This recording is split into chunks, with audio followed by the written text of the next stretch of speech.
home of urban soul.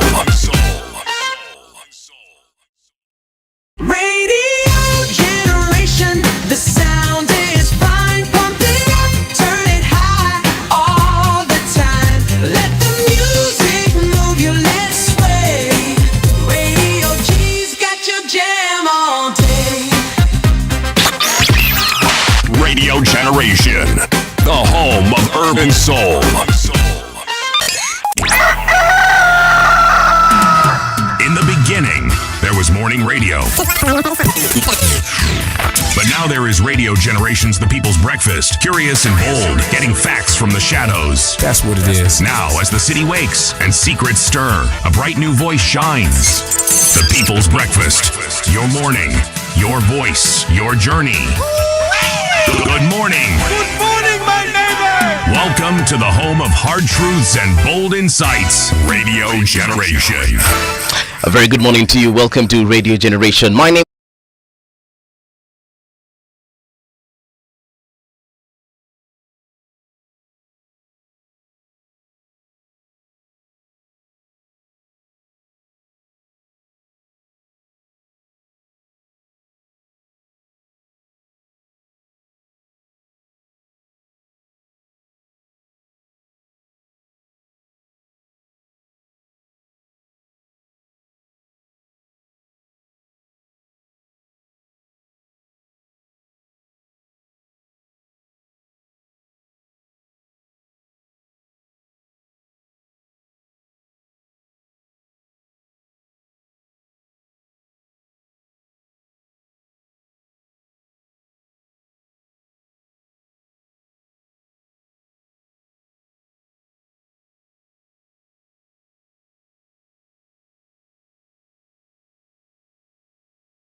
sijui nini, but I came to realize that yes, even in the entire world we can all use sanitizers. Yes.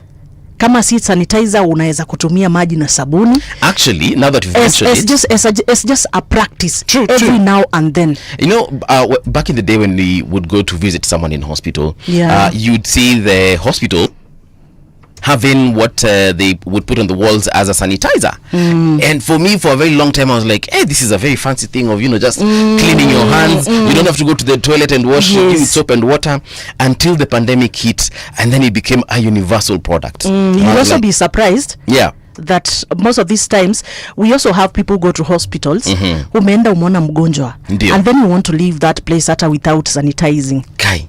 Imagine, yeah, it Every happens. time you visit a chemist, yeah, a pharmacy, yeah, a hospital, anywhere that you could have interacted with someone who is ill, tafadhali just wash your hands or sanitize or do both. It is important. Yes. It is very important. So I was telling you, guess what? Si wana vile tumevalia leo? Yes. Leo ni lini? Today is on Friday. What does that mean? The first day of the weekend. No, but what does that mean? To who? Okay, I'll give you 3 guesses. The first one mesema the first day of the weekend. You're actually right. Yes. But there's an answer I'm looking for. Of course. So you have 2 more. Tomorrow, of course, we are not coming. Okay. To work. Not that one. You're right, but not that one. Okay, one more. One more guess. Okay, I don't know. Just. All right. So we are officially 5 days into the People's Breakfast. Oh my. Oh yeah. We have done absolutely amazing. Yes. The comments coming through from the fans are absolutely awesome. I am loving every single bit of it. I never imagined in my entire life that we would be at this point doing this thing in this kind of way. So jipige makofi, Tricia, jipige makofi. Oh, thank you so much. Yeah, jipige thank makofi. You so much. Well, for those of you on Twitter, by the way, those guys are just awesome. Amazing. Yes, following every bit of this show, every conversation of this show. Right. We like it. Thank you so much. Those of you on Facebook also, we appreciate you guys for tuning in, for making Radio Generation your radio. Yes. And then for those of you who are following on YouTube, Manze, thank you so much guys for choosing Radio Generation. By the way, I did not introduce myself. My name is Triciah. Wayua. Please do. The girl from Mombasa. Are you Mombasa though. Yeah. Tukisema ukweli wewe unatoka Mombasa. I'm born in Mombasa, by the way. Oh really? Yes. Oh, okay. Yeah, I'm born in Mombasa. Hizo places ukienda Congo. Actually we used to stay in Congo. What is the name of the hospital? Sasa Mungala, Mbuvi, surely. What is that? Okay, sawa basi. Yeah, so kama ulizaliwa mahali nyumbani hamna shida pia. Wengi wamezaliwa huko na wana thrive. Yes, yes, they are doing good, but I love my people down there at the coast. Yes. Thank you so much for having me as your daughter. Karibu tena sana. You've introduced yourself and you also had a quote of the day for us. Yes. Something to motivate us, something to take us to the next level. Waja kuna mtu anaweza kuwa nasikiza radio kwa jirani. I want you to go back to your house and do this. Tune in to 88.8. That is if you're in Nairobi. If you're in Mombasa, it is 90.7. If you're in Malindi, it is 92.1. 92.6 if you're tuned in Lamu, and then 89.5 for those of you who want to tune in or listen all the way from Garissa. Remember, you can also listen to us online on our website. That is at Radio, RGK. yes. Yeah, rgk.co.ke. You go there, you will find our news there. You'll also find our online radio there. All right. So motivate us as we get into Friday and as we look forward to the weekend and as we celebrate 5 days of officially being on air. Well, our motivation train takes us to Martin Luther King Jr. quotes. And this is what Martin Luther King Jr. said. We must learn to live together as brothers or perish together as fools. Come again. Martin Luther King Jr. said, we must learn to live together as brothers or perish together as fools. That's a very strong quote. That's a very strong quote. And everything that Martin Luther King ever said at one point, if it wasn't about talking about how we need to remember that we are divergent and different, it always spoke about how despite our differences we need to come together. I think is one thing we need to know is that, well, we may not be real brothers by blood, but the fact that we are in one country, yes, the fact that we are in East Africa, right, the fact that we are in Africa, the fact that we are in this world, the fact that there's something, there's something that brings us together. There's a commonality. Yes. So for us, we do not have an option, because I know in one way or another tutakosana, tutapitana. But now the point is we must learn how to understand each other. We must learn how to accommodate each other. We must learn how to live together. Conflict resolution. It's all about conflict resolution and even cohesion. True. Yes. So like whatever we have been seeing happening, I wish we could just do this.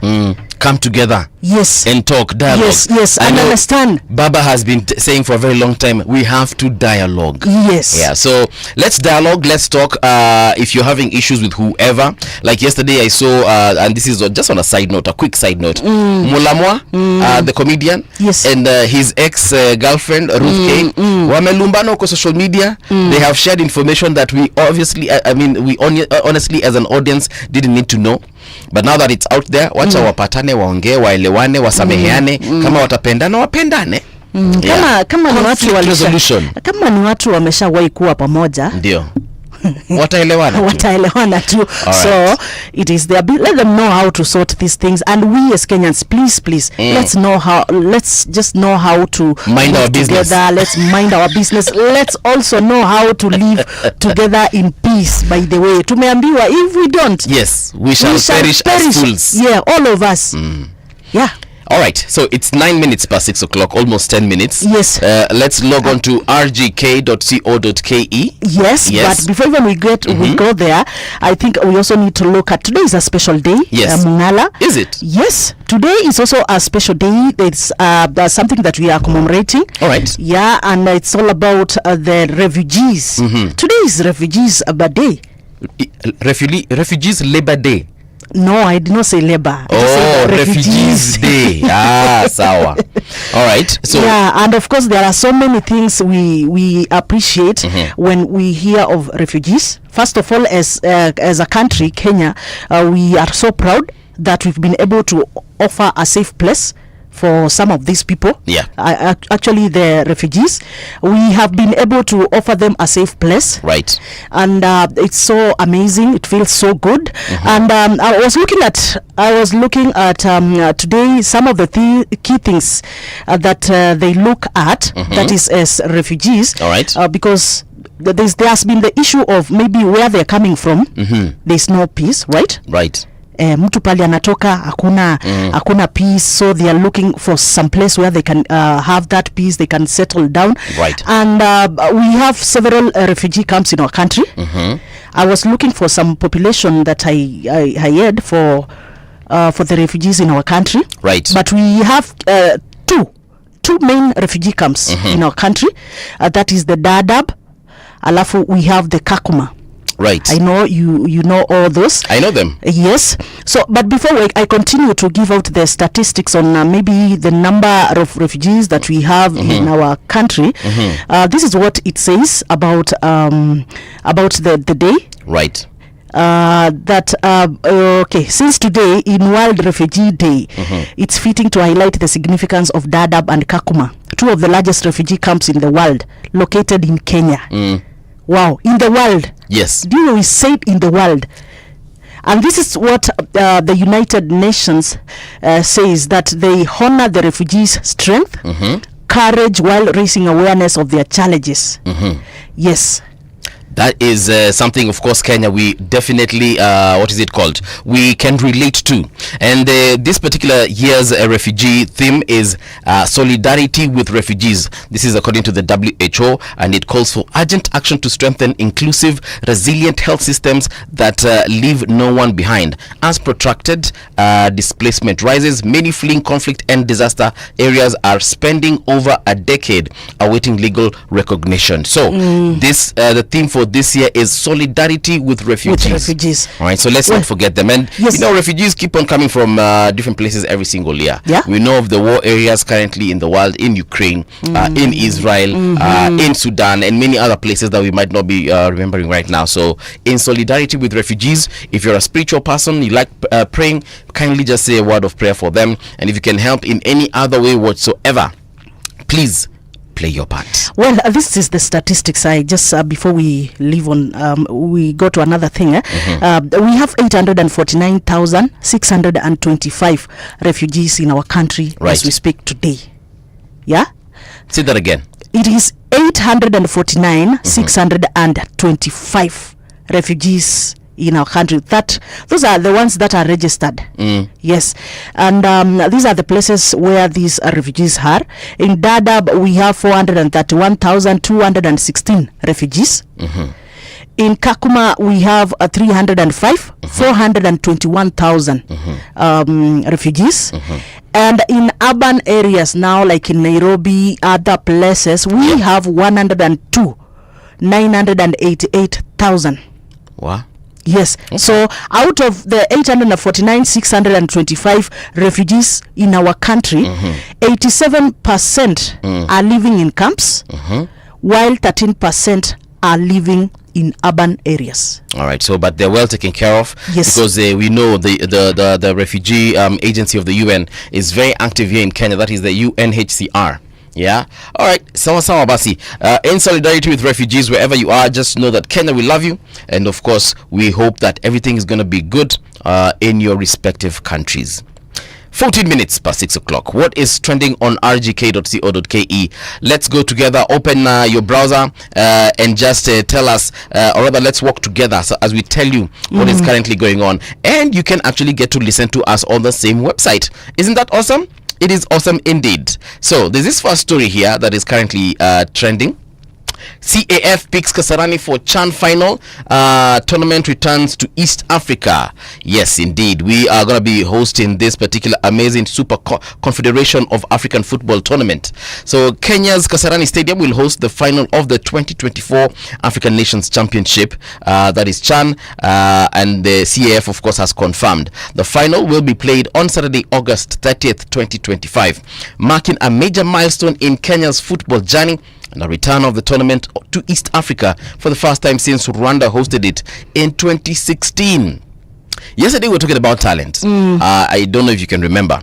And we said that we need to nurture talent. We need policies in place to ensure that this talent is well taken care of, because it is one of the natural resources. As we talk about gold and oil, and we talk about, our flowers, we talk about our tea, we forget that also human beings are a resource. And their talent is a resource that never runs out, that never runs dry. So I'm happy that we're going to be hosting the final at Kasarani. One thing I would like us to understand is that this is the opportunity that we have been having as a country. Number one, to showcase our culture.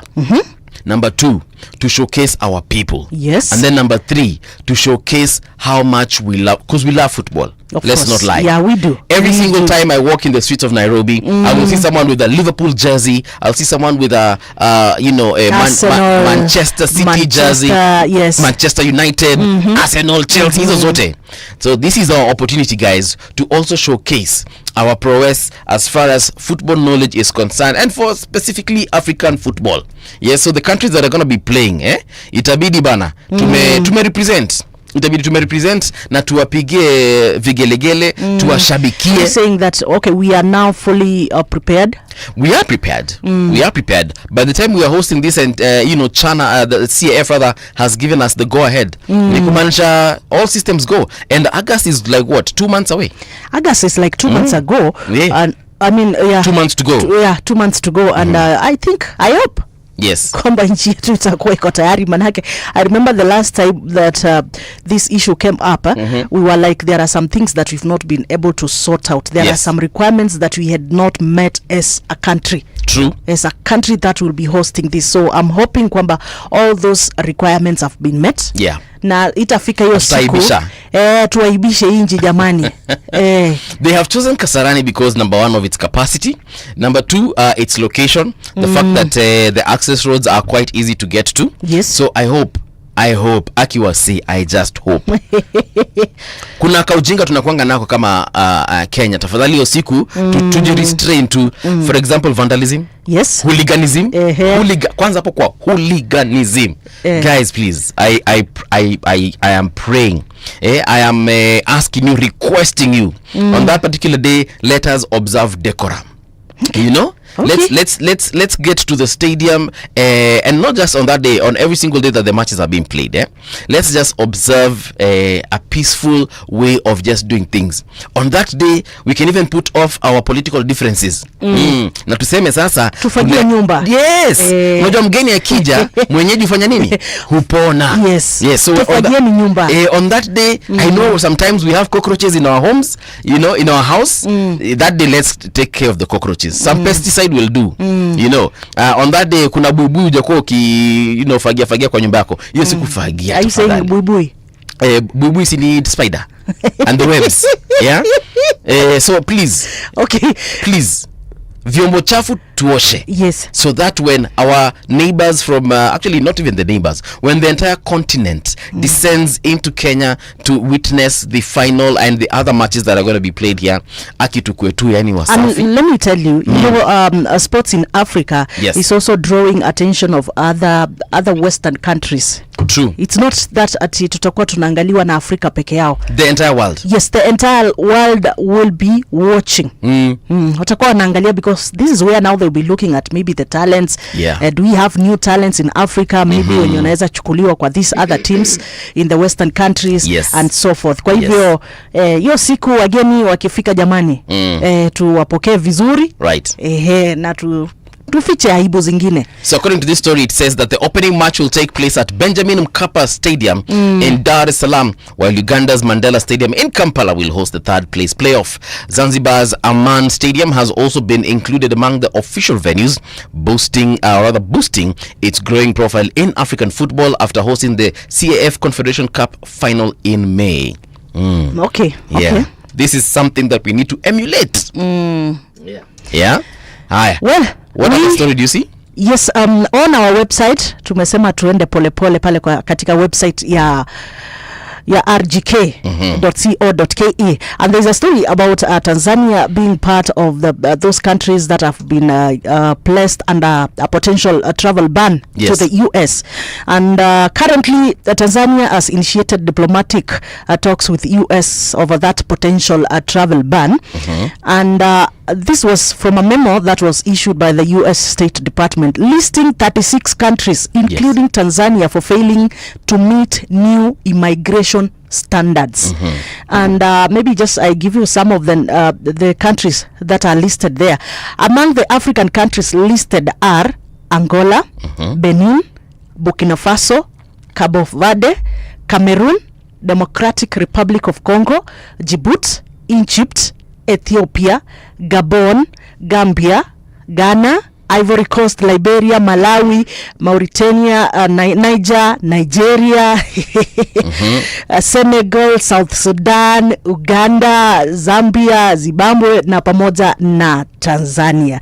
This is what the memo reportedly cited, that failure by the listed nations to meet key requirements, including having reliable government systems. Reliable government systems.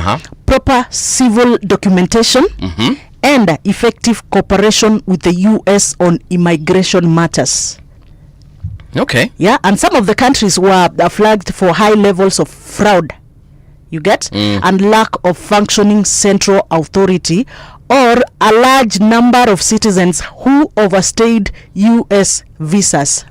You see, that's the thing, because sometimes some Africans or even people from other countries, when they get to the States, you know, I've been to the States, and I can tell you for free that the States is a beautiful country.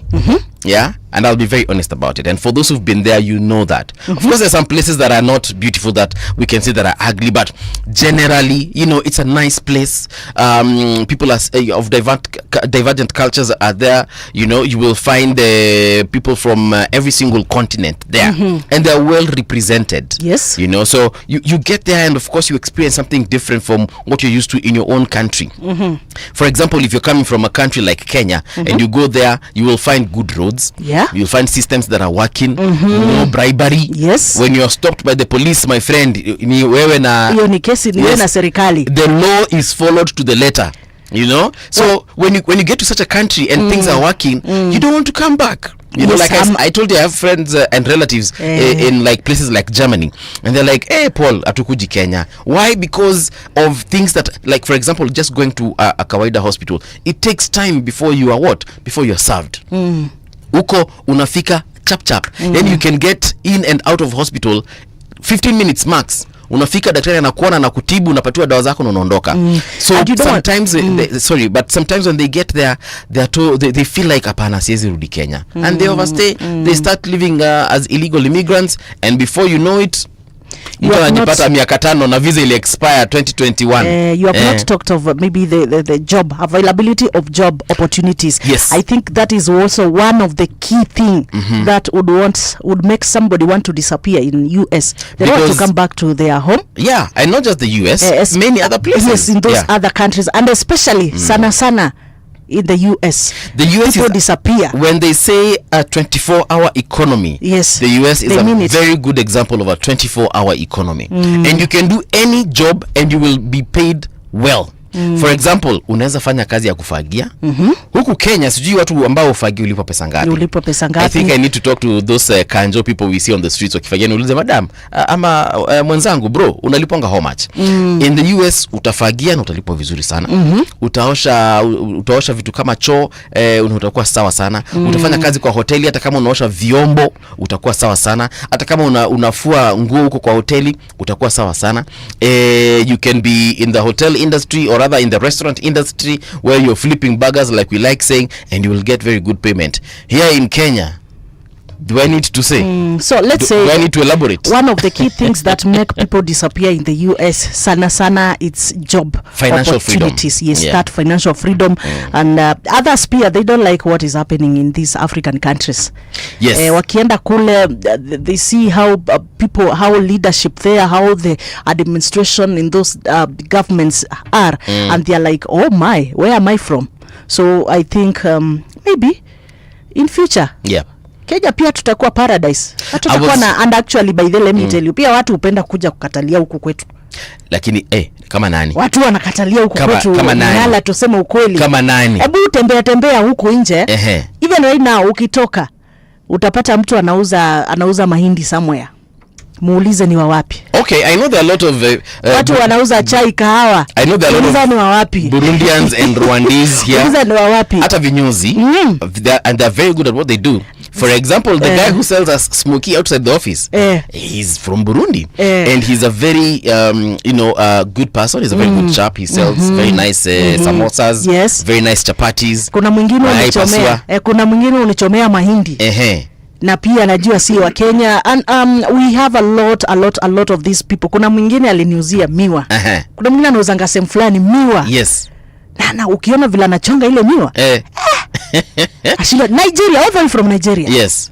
And you can tell first of all from how they talk that they are definitely not Kenyan. Yes. But when you're sending them a mobile money, it brings like a Kenyan name. Kama kuna moja ananiuzianga au ule nilikuwa nakwambia hapa nje ananiuzianga mayai pasua. I paid him, nikaleta jina ya Mkamba. Nikamuuliza, kase. But yeah, I mean, I totally get it. It depends where you're coming from. It depends on where you're coming from. Where you're coming, but also we just need to know that Kenya is one of the countries, especially in East Africa, where everybody would want to come, by the way. I love my country, Kenya. Yes. And that's a fact. Kenya, sisi ni wa Kenya. I mean, sisi ni watu wanoma sana. Lakini pia mimi nakwambia, if you step outside this continent, and especially you go to the European countries, or you go to a place like the US, you will come back here with a lot of questions. And that's why people wakienda wanakwama huko. It's to understand. So Tanzania is among the list of the 36 countries who are facing a potential ban to the US as we speak. And I see wameanza kufanya negotiations. Warudishwa kwa list ya watu ambao at least. Kwa list. Thank God Kenya is not there. We were actually there at one point na tukatolewa. So there's another story here. It's about concern as Kenya forfeits 5,000 job opportunities in the United Arab Emirates. Now it's on rgk.co.ke, and this is what the story is all about. Kenya has lost out on 5,000 job slots that had been set aside for its citizens by employers in the United Arab Emirates after setbacks in the recruitment and deployment process hampered progress. Hamdan Global, a top human resource firm tasked with sourcing labor for leading employers in the UAE, voiced concern over Kenya's inability to deliver on the opportunity. What? Now, the firm cited prolonged delays in processing necessary documentation and lack of financial access for job seekers as key challenges that contribute to the failure. The issue came to the fore during a strategic meeting held on Wednesday, June 18th, 2025, between Hamdan Global executives and Josiah Moriasi, the Chief Executive Officer of Kenya's Youth Enterprise Development Fund. The meeting focused on revitalizing Kenya's participation in the UAE labor market and tackling the barriers that led to the missed opportunities. Now, you're probably wondering, UAE ni wapi? Wacheni niwapatie a brief, do I call it a brief lesson on the UAE, letting you know what the UAE is all about. People usually ask themselves, kwani UAE, Dubai na nini wapi? Wacheni sasa niwaambie. United Emirates. What are the 7 countries in the UAE? There's Abu Dhabi. You've heard of Abu Dhabi. There's Dubai. There's Sharjah. There's Ajman. Hiyo hata najua watu wako wanajua. There's Al Quwain. There's Ras Al Khaimah. Ras Al Khaimah and Fujairah. Those are the 7 UAE countries, and together they form the United Arab Emirates. Yeah. Now, by itself, it's actually a country, because when you look at these countries, they're quite I don't want to say small, but they're quite tiny. Well, so brought together, they form a country. And then they are small, but when you talk of economically, oh, they're very strong. They are very strong, by the way. Economically, they are very strong. Yes. In size, tunasema wako small. So whenever you hear someone saying nimeenda Dubai, my friend, huyo jamaa ameenda UAE. Dubai ni kama tu Nairobi, like it's just a small country, right?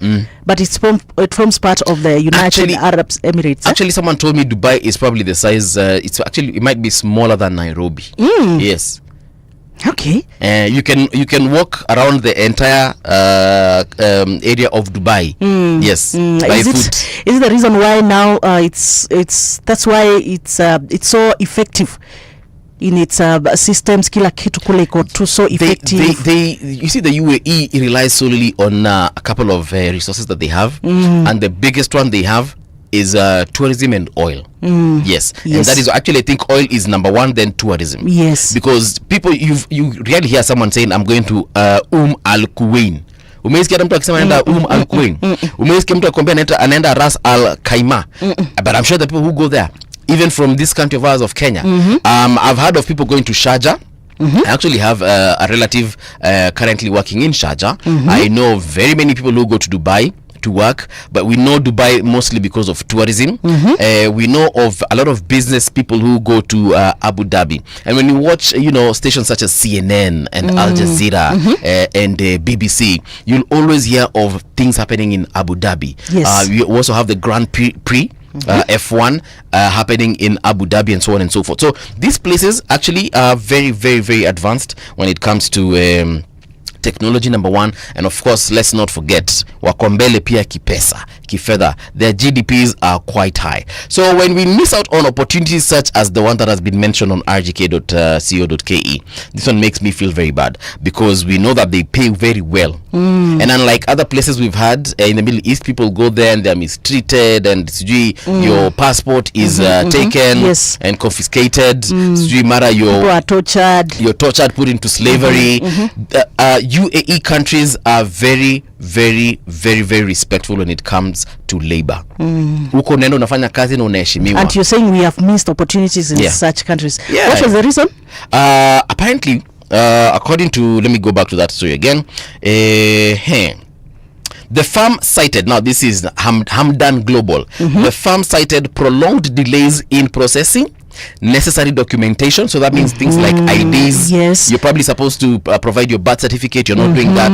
Bank statement. You're not doing that. Yes. So necessary documentation and lack of financial access for job seekers as key challenges that contributed to the failure. So you're lacking finances to probably process this particular documentation, or even just for example, when you're traveling out of this country, Kenya, there are some medical reports that are needed, and you have to undergo certain medical tests. COVID is one of them. The other one is vitu kama yellow fever. So people are unable to actually get this documentation and finances probably to even process these particular processes, and that is why tumehata opportunity. Imagine, just like that. Well, when you were talking of that, I'm trying to see what the other day the minister was saying, Alfred. I remember people, Kenyans, especially the youth, complaining that they have done the applications, they've presented all the documents that were requested to be presented and so forth, but they are wondering. Actually, that's why they said it's a scam. Those who were saying that it is a scam. So I'm just looking at, could this also be part of the reasons why the delay is there? Well, as for Hamdan Global, they are universally recognized recruitment firm, specifically for the UAE area. So what I can say is that they're legit. They're legit. For them to even sit in the same table as government officials, like the Youth Enterprise Fund, leadership, to talk about how they can collaborate with Kenyan youths, whether they are going to collaborate here locally or in the UAE. Yes, this is definitely a legit. Well, I did not say that it is not legit. I just said that, like what we saw the other day. Yeah, I think the Minister for Labor and Social Protection of Kenya, Alfred Mutua, the other day I saw Kenyans accusing him, like they have been told to prepare documents, they have done everything. So that's why I'm asking, could it be a delay on the side of the government to ensure that things are okay? To be honest, this is a story that we might need to dig deeper so that we don't give the wrong information. But yeah, there is a possibility because there's a time now the youths that we saw were complaining and they said, we are being asked for bribes so that we can secure these positions. And some of the bribes were going upwards of even 100,000 Kenya shillings for you to secure a position in the UAE. And I was like, could it be true? Hey. Okay, let's see how that pans out rather. Hopefully that will be resolved. And if we've missed the opportunities this year or this season, I hope the next season of recruitment to Sihate. I'll see you. Or maybe they will reconsider Kenya again. Well, on other news, we have Mombasa commuter rail, which is supposed to ease transfers from the SGR terminals. Speaking of SGR, let's do a little bit of traffic before we get into that particular news item. So how are your roads looking like at this particular moment? Traffic. So hapa hivi ninaangalia map of Nairobi and this is what I am seeing. I'm seeing all green. Kwani, is it a public holiday? People now going to work? Because there's literally no traffic on the roads this morning. It's Friday. Yeah? Yeah, it's Friday. There are some people who start their weekend Ama kuna maandamano. as early as Thursday. Kuna maandamano na sijui? Because the roads are looking very clear, to be honest. Clear, yes. So I'm looking at Kitengela coming all the way from Small World. If that is at the river heading into Mlolongo area, green. There's absolutely not even a single yellow highlight. All right, looking at also guys coming from Ongata Rongai, everything is clear as you're approaching Galleria Mall. Things are looking good for you guys. Let me see anywhere else. Watu wanatumia Southern Bypass, also green, nothing to complain there. I'm looking at Ngong Road as well. It's just looking green, nothing to complain about. Let's go to Wayaki Way. Wayaki Way pia munakani kama mko sawa, hakuna chochote unless my map is misleading me. The only traffic I'm seeing is at Githurai as you're getting into Kasarani. A little bit of traffic there. I don't know what could be the issue. Is there construction? No. Yeah, it just looks okay. But there's traffic there. That entire red line stretches from Githurai to Kasarani Sportsview. I'm looking at let me see, Ngong Road. Also Ngong Road is looking good, nothing to complain about as far as that is concerned. I don't know, can you see anything on your end? Hakuna traffic huku malinaangalia. Well, it is a bit early. It's almost, it's just 23 minutes to the top of the hour to 7. So it's early, it's a bit early, so you understand why we do not have such much traffic on our roads. I'm also seeing a Thika Road that is around getting to town. Everything is also clear. I'll go all the way to Mombasa pia, naambiwa pale lights Kengeleni kwamba kila kitu iko shwari kabisa. And before, by the way, we get out of traffic, I want to address this one issue. In the morning as I was coming to work, there's this one school bus. I'm not going to say the name of the school, but the way the driver was driving that school bus, it's I don't know whether he was put into some interview while he was being employed as the driver. And it's just a call to all of you drivers driving school buses. Please be careful. Was he in a rush or was he just reckless? He was so much in a rush, just in a reckless manner. It's just so bad. Very early in the morning, then you cause an accident, then you will come here and start saying, Let us all be careful on the roads. Just observe the road rules. Yes, it's so important, and especially right now, schools are going for midterm, for the midterm break. So we are requesting, because we have seen so many things happening, be careful on the road. All right.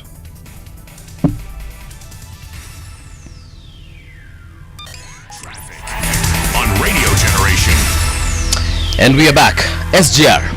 SGR. For those of you who have ever traveled to Mombasa using the SGR, you know where you are usually dropped. That is at Miritini. Miritini is far from town, by the way. It will take you at around it will take you for 20 minutes. That is if you're coming to town.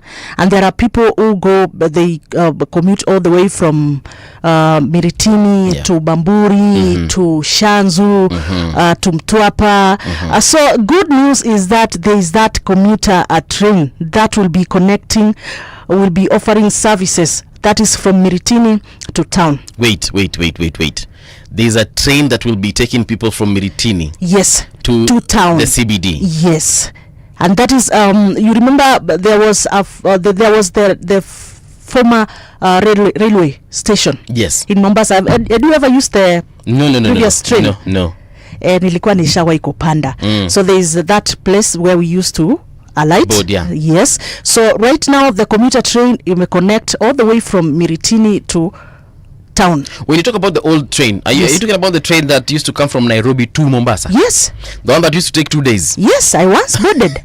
Yeah, no. I was young. Actually, that is what I used to do. When I used to use when I'm coming to say hi to my kids somewhere along the highway. Okay. Yes. So that's what I used to board. It must have been tiring. It used to.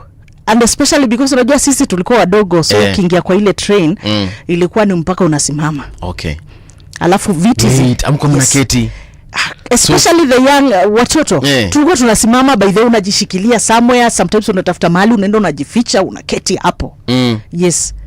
Najua tunafaa kuheshimu watu wazima, you know, wakiingia kwa matatu ama kwa basi ni nini tunapatia nafasi.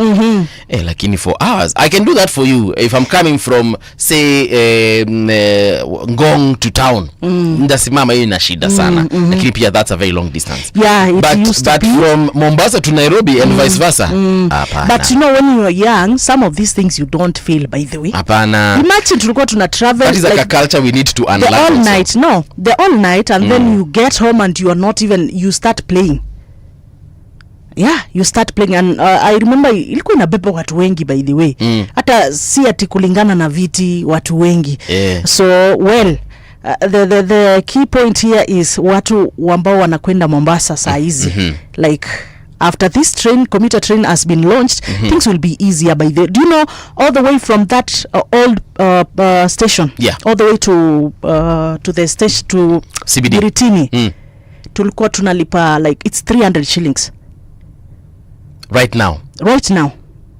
Is that okay? Let me just. Is that a lot of money or pesa kidogo? It's a lot of money. Then why? Because it's more or less the same distance, like coming all the way from Syokimau to town.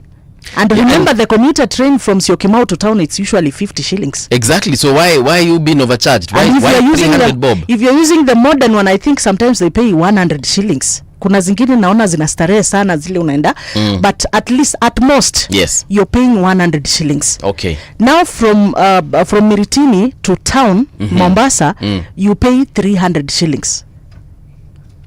Okay, we need to talk to whoever is in charge there. Once that, no, it's not whoever, it's not the train. I'm saying using zile magari zinasimama pale. So the train is not 300. No, the train, vehicles. It is the vehicles. Sawa. So once this has been launched, I think itasaidia watu sana. You'll be paying 50 shillings all the way from. If it's the matatus then that are charging 300 bob, I think it's because they know that you're going to use the SGR and they assume you have money. By the way, yes, that's because why. One day, one of the conductors, the drivers actually, told us that if your child is paying a seat at on the train, that other train, then he should pay. Afai kubebwa pale kwa gari unamlipia. I'm also actually for that idea. Yes, but not paying the 300. But I am for the idea that ukiingia kwa matatu na mtoto wako, if they are like say above 3 years old, they should take their own seats. My brother. Yes. Okay. Wacha keti yako independent. Depend. Independent. Anyway, I won't say much about that. The point actually, is growing up tulikuwa tunaingia matatu with my parents. Tulikuwa kila mtu anaketi kwa kiti chake. Nyinyi.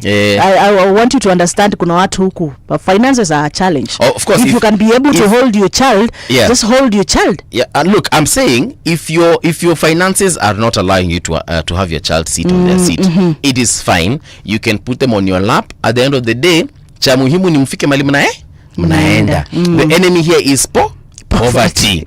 However, if you're able, like I don't expect you now Patricia, to get into a matatu and then you're there struggling to hold your 4-year-old child. Surely ati because you want to save 50 shillings. Yule nitampakata tufike kwenye tunaenda, nimesave hiyo pesa.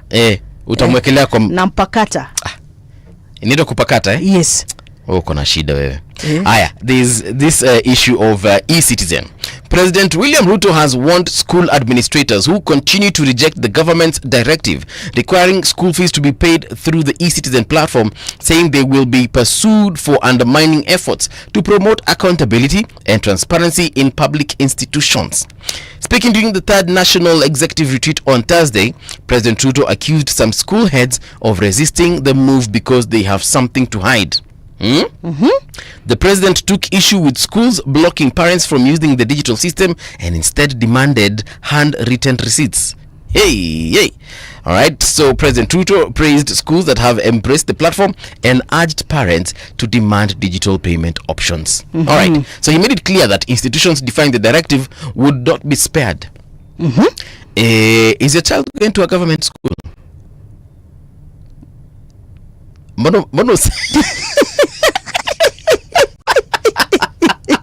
Oh my goodness. I withdraw my question. I have withdrawn because clearly that answer. But you know what I mean? What I'm trying to ask here is, so now there's this whole e-citizen issue. There's something I was paying for just the other day, a few weeks ago, through the e-citizen platform. I paid, I got my receipts, but I didn't know that I was supposed to submit the same receipt onto another website that for whatever I was applying to complete for the transaction, the submission of the thing that I was paying for. I don't want to mention it. And then I stayed for over now 3 weeks, and then I called these guys and I called, hey, Yawa, I made this payment 3 weeks ago. I have not received majibu. And they were like, did you do this and this and this? I was like, yes. And then did you do this? I was like, wait, do what again? Isn't payment the last thing? It's a process. For example, yes, if you're paying for your driving license, in case you didn't know, yes, payment is the last option. The moment you pay like this, your license appears. Yes, it's true. And I thought every other government institution and website and e-citizen platform should be like that, such that if you're paying for this kikombe of ours, this very beautiful mug that has been branded RGK, yes, the moment you pay, I should be delivered this kikombe as soon as possible. You understand? So your website, for lack of a better word, they messed me up. And it is yesterday that I was now finding out that I had not completed the submission of whatever it is that I was paying for. I was so angry. So as we transition, government services to the e-citizen platform, I would like to ask, because I know they're listening, please, can we make it user friendly? I don't know about this whole school fees payment because none of my children is going to a government school, but if we happen to go there, I hope it's going to be user friendly, and especially for those parents who are currently in it, so that when you pay, you actually get majibu zako zote zenye unahitaji. And there's some people who are not tech savvy. Me, at least I am lucky enough, ninajua you understand, how to use technology. Yes. There are some people like my grandmother. They usually call me and ananiambia, even filing her taxes, haelewi, yes. Ananiambianga tu, yes, I and then I do whatever I have to do. So now I can imagine for anyone else, because there are some grandmothers who actually are taking care of their grandchildren because their parents are no longer, either alive or they're in prison or whatever. So you can imagine if I am getting that trouble just accessing this e-citizen. What happens to my grandmother or any other grandmother or any other person who's not tech savvy? So it's a good thing that government services are in one central place. We applaud them for that. But I just hope the systems should be as seamless as possible. And actually, I know we are having those teething problems, especially since the government started the whole thing of going digital on all things. They are teething problems, and we really ask that this will be sorted soonest possible, to help the users. Well, there is another story here. Please give it to us. The story is about Gen Z pressure forces a lawyer to quit police brutality case. This is a story by one Tanya Wajiku, done, that is yesterday, and this is what he said, that Keaton said the volume of calls and messages he received after taking up the case had become overwhelming. That he says he received over 1,000 messages and calls for Gen Z for representing a police suspect. That is what the lawyer said. Yeah. Yes.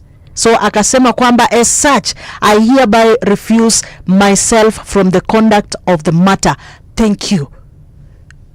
Alijitoa. Akajitoa. Yes. Akajirecuse.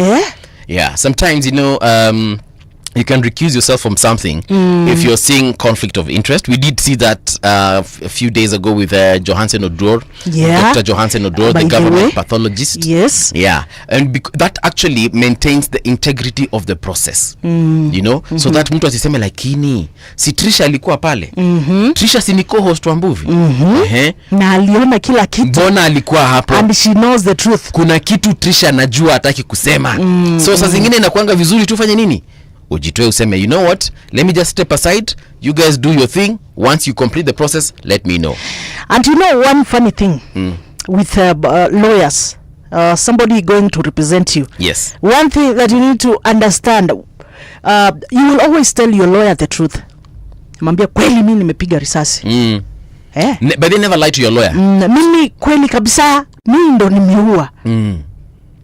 Ni vizuri ukiambia lawyer wako so that they can know how to defend you. Ajue sasa vile atakudefend. So sometimes on that same note, the people, let's say umefanya kitu, uliba kikombe, si ndio? Yes. Then ukatae kuambia lawyer ukweli. Mwambie tu ukweli, ambia lawyer, look, I stole that cup. Lakini sitaki kufungwa. I stole that cup, yes, and it is in my house. Yes. You see? Then the lawyer will tell you, okay, fine, I will defend you. First thing you need to do, get rid of that cup. Go throw it somewhere in a quarry. Yes. Uko Kinangop. Mahali mbali na nyumbani kwako. Yes. Because he knows the processes of investigation. He knows the police will come to your house. They will ransack your house. They will go to your office. They will ransack your office. They will even go to your mother's house and ransack, because they can see communication. They know you're close to your mother. They will ransack your wife's office. They will even sometimes might even ransack your wife's home. The Haruro home alitoka huko ushago kwa. Yes, yes. So if you don't tell your lawyer the truth, umwambie tu lawyer, mimi sikuiba na sikuiba. Na lawyer kuuliza, so kuiba, useme walai mimi sikuiba, kwambia sawa. Na unajua uliiba. Twende kotini. Then nifike kotini, askari waambiwe, haya, go search this person's house. Kile kikombe kipatikane. Ama watu wengine wanakuanga pia mafala, waende wafiche kile kikombe wapi? Kwa ushago. And of course, I'm using kikombe kama metaphor. It could be anything. Yes. It could be money. It could be a dead body. Anything, yes. So because you did not tell your lawyer the truth, your lawyer is caught flat-footed. Because had you told your lawyer the truth, angekwambia, number one, hicho kikombe usikiweke mahali popote karibu na watu wako na karibu na wewe. So don't put it in your house, don't put it in your girlfriend's office or your girlfriend's home. Usiipeleke ushago kwa bibi yako ama kwa bwana yako. So yeah, lawyers are very, very, very, very wanakuanga wajanja tena sana. So be honest with your lawyer if you really want to get out of a tight spot. I'll see you. True. Let's go to South Africa for a second. There's this guy called Julius Malema. The United Kingdom has refused to renew the visa of Julius Malema, the leader of South Africa's Economic Freedom Fighters, that is the EFF, citing concerns over his alleged support for extremist groups. Now, in a letter dated June 17th, the UK Home Office pointed to Malema's public endorsements of Hamas and Hezbollah amidst their conflicts with Israel as grounds for the decision. Now, Malema, known for his outspoken rhetoric, faced previous controversies, including remarks perceived as inciting violence against white South Africans and contentious statements about armed struggle. Now, the decision, communicated through an official letter, referenced Malema's public address outside the Israeli embassy in October 2023, where he pledged support for Hamas and advocated for their military rule. All right. It is now 7 minutes to the top of the hour. So this is our last story before we get into the news. As you can see, what do you have to say about that particular situation, Tricia? Malema anakuanga very vocal. Jamaa ameshikwa, amechujwa. Ameambiwa rather asikanyange UK. And when the UK tells you something, the next person to tell you something is the US. And after the US, you can imagine countries like Germany and the entire European Union. Yes. Wewe juu kanyangi uko. Malema is in hot soup as far as this is concerned. Some of the attempts, of course, these Western countries have always been using to silence most of these focal individuals. Yes, in Africa actually. So atulie tu, watatoa. You remember there's a time here in Kenya, a couple of leaders were also denied visas into the US. Yes. I don't know if they've ever gone back to those countries. They keep on going. We need to call them and ask them if they have traveled. I remember Mike Sonko at one point was also denied a visa to go. I can't remember which country. So do you mean he has never stepped out of the country, maybe to such countries? I think he has. So I think most of the time, once they do this, maybe you get the opportunity to go and defend yourself, defend yourself. So no, nawaambia, hey guys bana, no maiko happy. Sina ubaya na mtu. Yes. So that is about Julius Malema. But let's talk about for a second about this whole situation that is happening in Israel. Just the other day we saw they attacked several places in Iran, and for a very long time Iran has been calling for the annihilation of Israel. I don't know if you know the meaning of annihilation. Yani ile tuwadestroy, tuwamalize kabisa, tuwamalize, we rub them from the face of the earth. And there's a story here by Tanya Wanjiko about Netanyahu who accused France, Britain and Canada of supporting Hamas. So this is the story, Israeli Prime Minister Benjamin Netanyahu sharply accused the leaders of France, Britain and Canada of encouraging the Palestinian militant group Hamas by threatening concrete action against Israel's ongoing military offensive in Gaza. Netanyahu said that these Western countries' demands to halt Israel's operation and ease the humanitarian blockade are effectively supporting Hamas' continued control and hostility towards Israel. I think it was like 5 days ago when Israel just struck at the heart of Iranian hotspots where they said that they were developing weapons of mass destruction, and that was a crazy process. We never thought personally, me growing up, I never thought I would see Israel being in this kind of situation and these kinds of headlines. We thought that everything had died down. I never thought we'd go back to war in this kind, because the last time this kind of things happened was during the Second World War, when we saw literally people fighting for their survival. An entire country, an entire race, an entire people, fighting for their survival. And now it's actually two factions, the Palestinians and the Israelis. And this thing is very, very, very complicated. I remember you tried educating me sometime last week. Ukiniambia where this is it called rivalry started from the days of the Bible. Well, it's a long story. We do not want to start it here right now. It's a very long story. Even I think the other day also Trump reportedly urged Israel against assassinating Iran's supreme leader. That is also one of the news that we had on our website. That is at Brenda Soki. You can check on our website. You're going to find that story there. And I think there's a lot to whatever is happening in those countries that you just need to get into and read so that you can understand further. I don't see why that conflict has been ongoing for a very long time. What we can just do, we as Radio Generation, is just to call on people to just coexist in peace. Yes, that's how we started this morning. Said we either live together in peace or we perish as fools. Yes. Tupatene shoutouts before we get into the news. Hapa hivi ninaona kuna watu kadhaa wametune in, wanasema ni aje wase tuko pamoja. There's Nelly Wangangi. Good morning, how are you doing? Hope wherever you are things are looking fantastico on your side. All right, so here we go. I can see there's Nelias. Good morning. There's Gili K Kosi Abariako, Ken Murithi. A very good morning to you. Tomni Kemboi. Abari asubuhi. Ben Sami, a very good morning to you. Kate Trina, VP, how are things on your end? You're saying that you're listening in from zile lands za umesema lands gani hizi?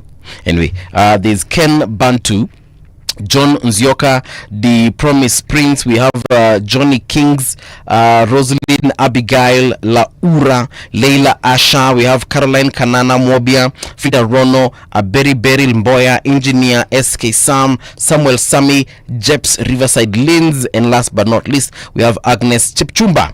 Habari yako. Hope things are looking good and bright and early for your side as you're going to your workplace. Mungu awabariki nyinyi wote. Namuona hapa Alex Katua anasema kwamba anategea. Yupo mmoja hapa anasema all the way from Mombasa, Likoni, anaitwa Amina. Amina, thank you so much for tuning in. I can see Brenda Soki. Our very own Brenda Soki. Yes, anasema kwamba anategea. By the way, thank you so much Brenda. Anasema you guys are doing a good job. Yes, so I also see someone all the way from Makueni. Anaitwa Kio. All right. Thank you so much for tuning in. Anasema we are liking the show, we are liking the discussions, the conversation that you guys are doing there. Thank you so much. It's 7 o'clock. Radio generation, the sound is fine. Pump it up, turn it high all the time. Let the music move you, let's sway. Radio G's got your jam all day. Radio Generation, the home of urban soul. Radio generation, the sound is fine. Pump it up, turn it high all the time. Let the music move you, let's sway. Radio G's got your jam all day. Radio Generation, the home of urban soul.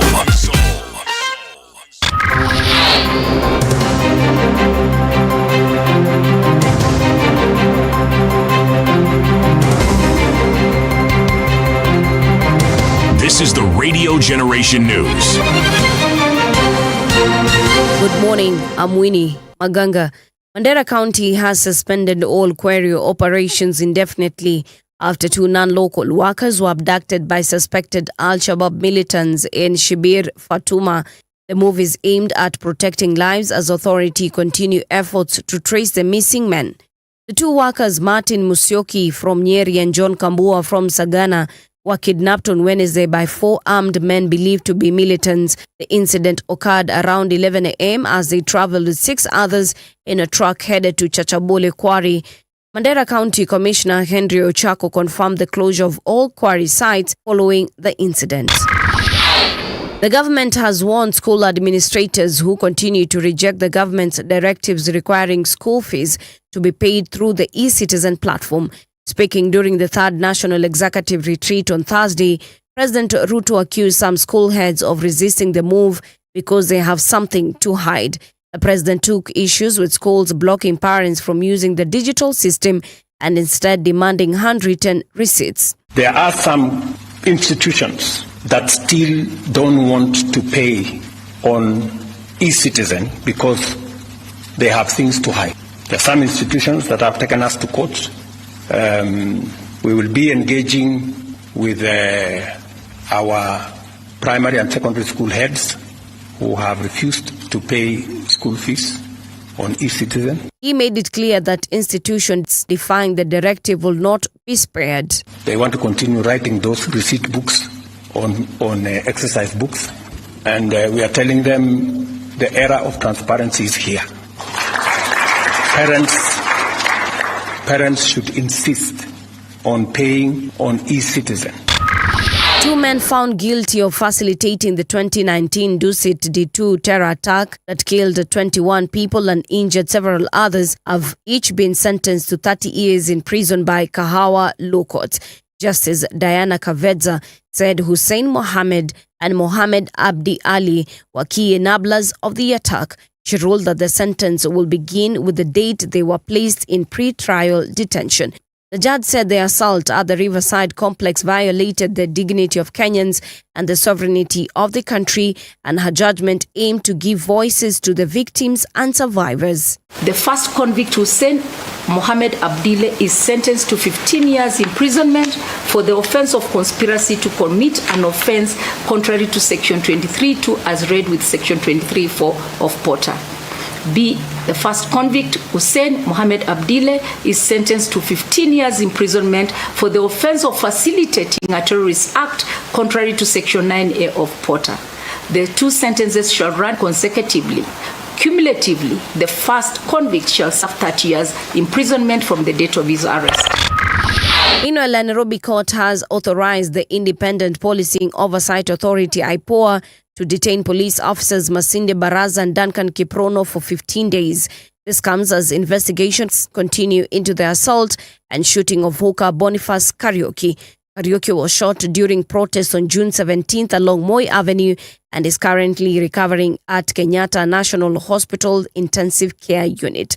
The two officers attached to Kileleshwa Police Station appeared before Milimani Principal Magistrate Ben Mark Ekubi, where the court approved their detention after IPOA and the officers' defense lawyers reached an agreement. We'll adopt a compromise by the applicant's team, and also since it has been considered by the respondent, so the two respondents will be remanded at Capitol Hill Police Station for the period of 15 days.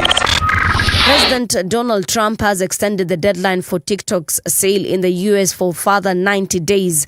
The video sharing app has faced questions over its future after the US passed a law last year requiring the app to be banned unless sold by its Chinese parent company, ByteDance. Lawmakers said it posed a risk to national security, something TikTok denies. Who vowed to save TikTok during his presidential campaign signed an executive order on Thursday which has delayed the date for enforcing the law for the third time.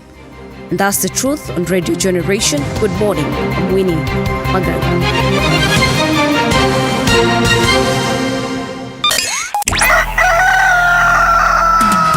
In the beginning, there was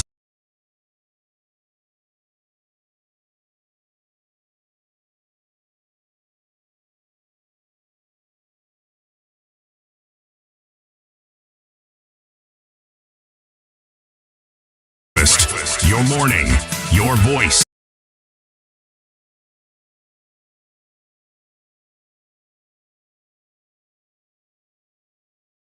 Radio Generation. Right, welcome back. This is Radio Generation 88.8 in Nairobi, 90.7 in Mombasa, it's 89.5 in Garissa, and rgk.co.ke wherever you are, as long as you have an internet connection. Right now, 6 minutes past 7 o'clock, we have several papers in front of us, and of course, I'm with my co-host. Once again, good morning. Triciah, Wayua, good morning to you. Of course, this is the People's Breakfast, and this is where you get all the truth and bold insights. All right, so I will start with the Standard newspaper that is is having quite the headline, and this is what it says: Lagat cornered. So Deputy President, not Deputy President, but Deputy Inspector General Eliud Lagat has finally faced the Independent Policing Oversight Authority (IPOA) over the death of teacher and blogger Albert Ojwang, nearly 2 weeks after public outrage erupted. Once flanked by top brass and IPOA bosses in a controversial show of unity, Lagat now finds himself on the defensive, grilled for hours as questions swirl over his role in the illegal arrest and brutal killing. Without the uniform and crown that gave him legitimacy, Lagat looked subdued, just like what Ojwang may have felt in the hands of the officers he commanded. This story is on page 4, but there are some key dates here that they have highlighted. For instance, June 7th. Albert Ojwang is arrested at his father's home in Kakoth, Homa Bay. He is booked at Central Police Station around 9:35 in the PM. And then on June 8th, in the early hours, Ojwang found unconscious and pronounced dead at Mbagathi Hospital. June 10th, a post-mortem reveals severe physical assault, head trauma, neck compression, and soft tissue injuries. And then June 15th, OCS Samson Talam and Constable Mukwana are charged separately. And then lastly, June 17th, DIG Eliud Lagat steps aside. We have discussed this story, I think, for the last over and over for the last couple of days, actually since Monday. I feel like at this particular juncture we might not have anything to add in regards to what we already know. What we now need to wait for is this particular IPOA situation, and I'm sure they will somehow give us a report when all is said and done. But if I may just open that page 4 and just continue reading a little bit more about this grilling. When embattled, Deputy Inspector General of Police Eliud Lagat stood on the steps of Central Police Station, flanked by his boss Douglas Kanja and Independent Policing Oversight Authority Chairperson Isaac Hassan. Following the death of Albert Ojwang, the contradiction could not have been more glaring. In a moment that raised eyebrows across the country, the very oversight body tasked with probing police misconduct had just shared a platform with a man at the center of a storm, both as a senior officer and at the subject of a grave complaint in the death of teacher and blogger Albert Ojwang. I feel like at the end of this probe, at the end of when we finally get to the end of knowing who was responsible for the death of Albert Ojwang, and not just the individuals that did the act of taking his life away, but when we get to the point of understanding why his life had to be taken away, who ordered it, and so on and so forth. Yes, because I feel like there's either much more to this story that we do not know about, or maybe it is just one of those circumstances unasema wa enye ilienda vinya tuko tuna expect. You understand? So I feel like once we get to the bottom of this, a lot is going to change in the police force, and also including what happened on Tuesday during the protests that happened in the Nairobi CBD where someone was shot. Also, when we come to the conclusion of that, a lot is going to happen. A lot is going to change as far as the National Police Service is concerned. Yes, and it is clear that so many people were involved in that. As we can see, umona story vile inaenda. So many people were involved in this, and like you're saying, we are looking forward to that moment when we shall know the reason behind the killing of Albert, the reason behind his arrest, because kuna hizi tunaona tu hapa. We really hope that we're gonna get to the truth of the matter. And still at it, there's also a story about IPOA here that is on the Daily Nation, right? Which says IPOA boss summoned of OCS's phone row. You remember yesterday we were talking about his phone being used to request for money. Yes. So now the IPOA boss summoned over that, and this is what it says, that an assistant director of investigations at the Independent Policing Oversight Authority, IPOA, Jibril, has been summoned to explain how the phone of OCS Samson Talam, currently in custody, was used to solicit funds from the public. Mr. Jibril, who is leading the investigation into the murder of teacher blogger Albert Ojwang, is expected to appear before Milimani Senior Principal Magistrate today. This follows claims by defense lawyer Cliff Obeta that he received a request for 80,000 via Talam's number, allegedly to help resolve a financial emergency. Obeta, joined by fellow lawyers Felix Keitona, Stanley Gakai, Danstan Omari, and Shadrack Wambui, raised the matter immediately after the court declined Talam's bond request. This is what he says. Talam's phone was confiscated. Yes. How is it still being used to request money from his lawyer and relatives? Yes. Yeah, so they are calling the incident fraud of the worst order. So it has finally been confirmed that and that is why true. The phone requested for funds, and that is why they have called this senior IPOA officer to go and explain why. Do you know have you ever seen a situation just keeps on getting worse with every passing day, every passing minute? I feel like we're in a very bad, like, how can, like, what more bad thing can happen as far as this case is concerned? Because I feel like we're seeing the worst of the worst. Anyway, we leave that to the police and the courts, because it's currently in the court. So sisi jusima expert kwa hiyo sector tuiwachi hapo. Yeah, so I honestly, and I say this on Monday, I honestly pray that we shall get justice for Albert Ojwang and for the other gentleman who was shot in the CBD the other day. Murkomen ordered to appear before MPs over IPOA report. We are still here. So this is what is in the paper. The report aimed to shed light on the death of Albert Ojwang, but MPs dismissed it as falling short. Speaker Moses Wetangula directed the Interior CS to appear in the House next Wednesday to respond to concerns raised by MPs. Do you know Wednesday itakuwa siku gani? Wednesday itakuwa tarehe 25. Na hiyo ndio siku wa Kenya wamesema watafanya maandamano.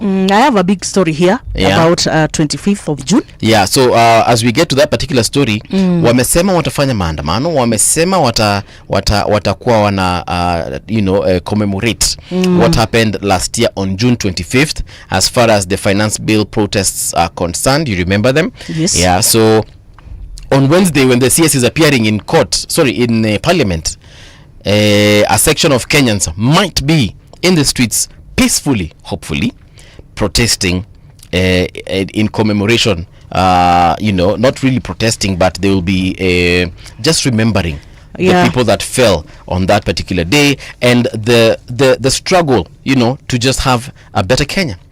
Yeah. Well, this is what the Daily Nation says about June 25th, that daily prayers for peace and justice as well as exhibitions for victims of last year's protest have already started.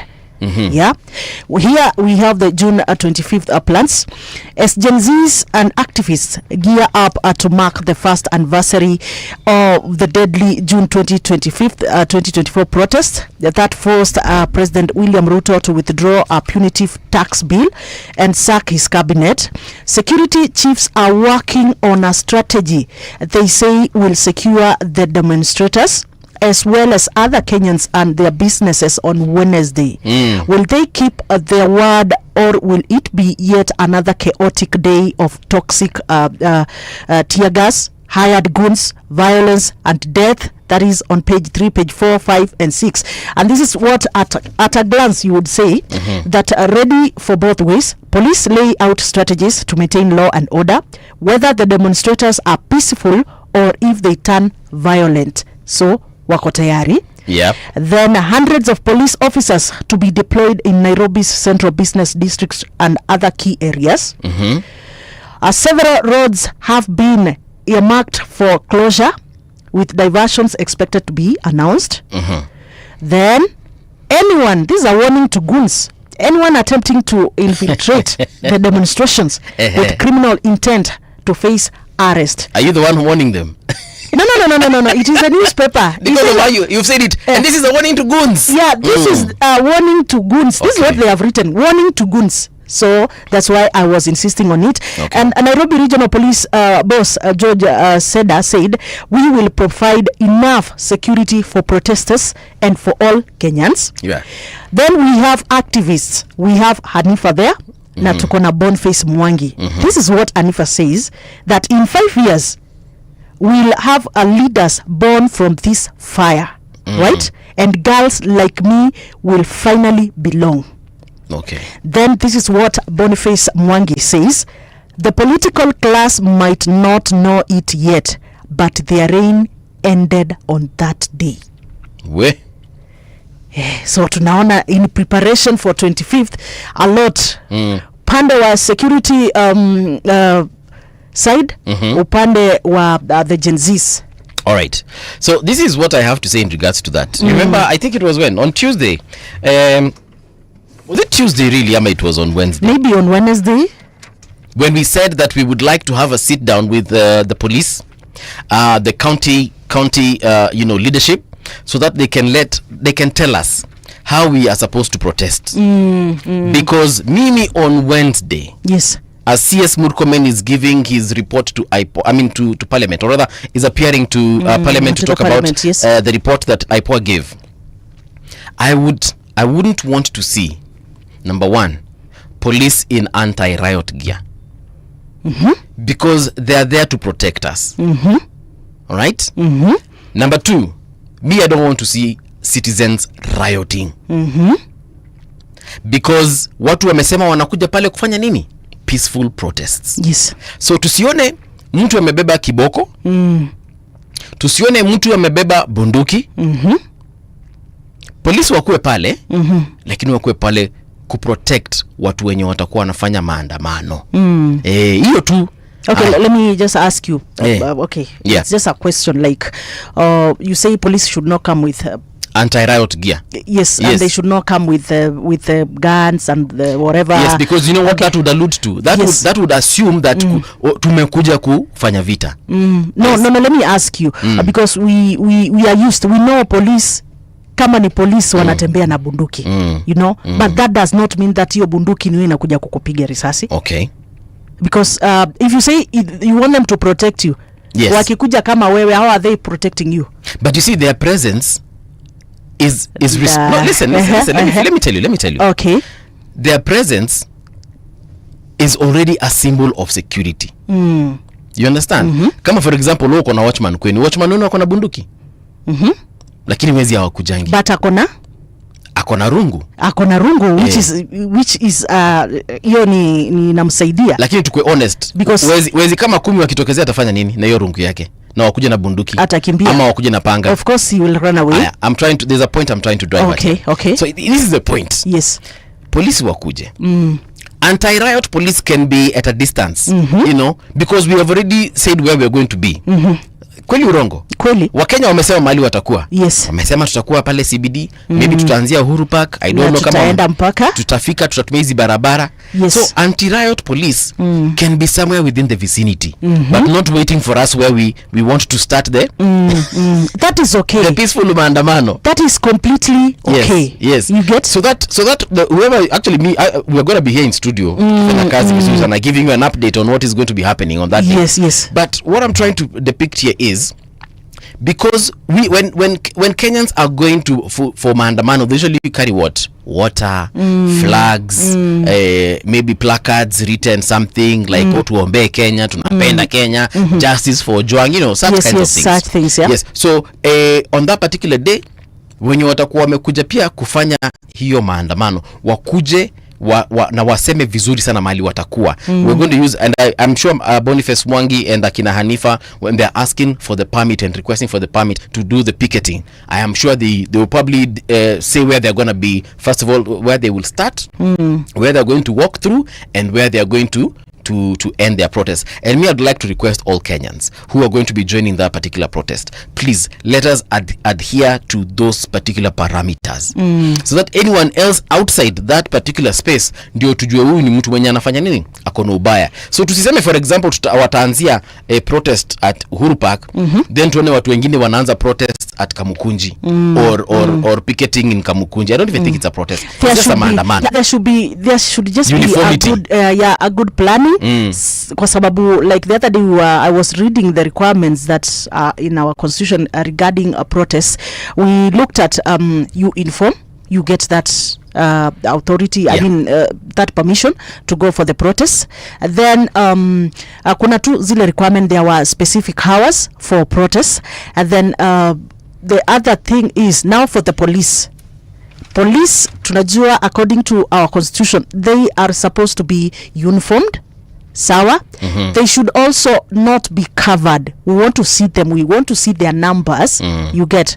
So now when you are saying that you want the police not to come with rungus and guns. With rungus and guns. Okay. The rungus tuliona zinakuja na guns.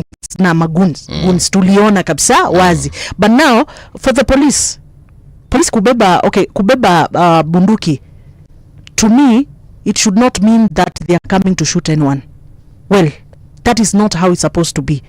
Now wewe polisi ukibeba bunduki, you are not supposed to use it on an innocent Kenyan. You get an innocent Kenyan. So the fact that mtu amebeba bunduki doesn't mean that now watu waogope kufanya maandamano. We said the issue is, as a police, you are not supposed to shoot anyone. An innocent protester, you are not supposed to. You see. So as they are planning to have hundreds of them, security officers in town, we also request that they are going to work on, they should work on issues, these loopholes that sometimes even the goons take advantage of. Yes. Yeah. And so, again, what we saw the other day, goons side by side with the police officers, is something that we are not supposed to see again. True. Because we are yet to establish who are these goons. Ni nani alikuwa amewatuma. One thing I also want to see on that day. Yeah. We know Kalonzo Musyoka asked Kenyans on that day to, close their businesses and, waandamane, in solidarity. Yes. So please, tunataka kuona Kalonzo Musyoka kwa hiyo protest. Asikuwa amesema tu na yeye abaki Karen. Oh, so you, okay, yeah. Asikuwa amesema tu na baki Karen. We want all the leaders. Yes, the ones that called for it. Maraga called for it. We want to see them on the road. We want to see CJ Maraga in the streets. Yes. With the Kenyans that he asked to go to the streets. Yes. So don't just command people. Send them to, you know, in the line of fire, for lack of a better word. Wewe umekaa nyumbani. Do you want to see Gachagua? I would like him if he called for it. Kama alisema kama alisema afadhali mheshimiwa Gachagua hiyo siku tukuone pale. No, but people are kama alisema. Yeah, people are, of course, have been talking about maybe he's not for it and the rest. So we just want to see that that solidarity from those leaders. What I know is that Kalonzo asked, Maraga asked. So tunataka kumuona Kalonzo town. Tumuone, tuwaone hiyo siku. And of course si umesema Boniface atakuwa. Umesema Hanifa atakuwa. Yes. Au tunajua wanakujanga. Yes. And then anawakue pale mbele. Wasikue huku kwa crowd wamejificha. And then later tunaona picha zao ati I was here. No. Wakue mbele. At least you also want the police chiefs also to be there. You know someone else I'd like to be there? I'd like, yes, you're very right. I think the police chiefs should be there. Should be in the front line. We just want to see now that peaceful. And then someone else I'd also, or rather another group I'd like to see there. Even if they didn't say they will be there. Yes. Even if they were not necessarily vocal about being there. I would like to see even people like judges. Because at the end of the day, this is a Kenyan thing for all peoples, right? I'd like, because it's a time, actually even Barack Obama, while still president, a few months before now he had to retire, he actually was in a maandamano, a kind of walk. I'll look for that particular news story and then I'll let you know. But he went and held hands. Michelle Obama was there. Yes. They held hands. Yeah. And they walked on a particular bridge. I remember that story. So I'd like to see, people of goodwill, people who believe that that Kenya should be different. Yeah, I'd like to see journalists also. Our friends in the industry, washikane waende pale, wasanii. Tumeona wasanii in the past, and that's a good thing. Yeah, actually during those protests, that 2024, we saw a lot of this. Yes. Tuliona mpaka watoto wa hao wabunge wengine walikuwa katika maandamano, lakini walikuwa kwa magari. Jificha kwa magari, wengine kwa kona. Yeah. So anyway, long story short, so we don't dwell on one issue for long.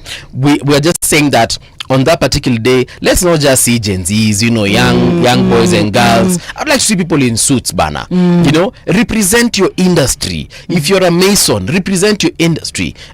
Mimi ni venye nitakuwa kazini, otherwise ningekuwa hapo na nyinyi. But I'd like to see, also journalists. I'd like to see judges. I'd like to see politicians. Si utamaliza show mapema? Nimalize mapema tuende.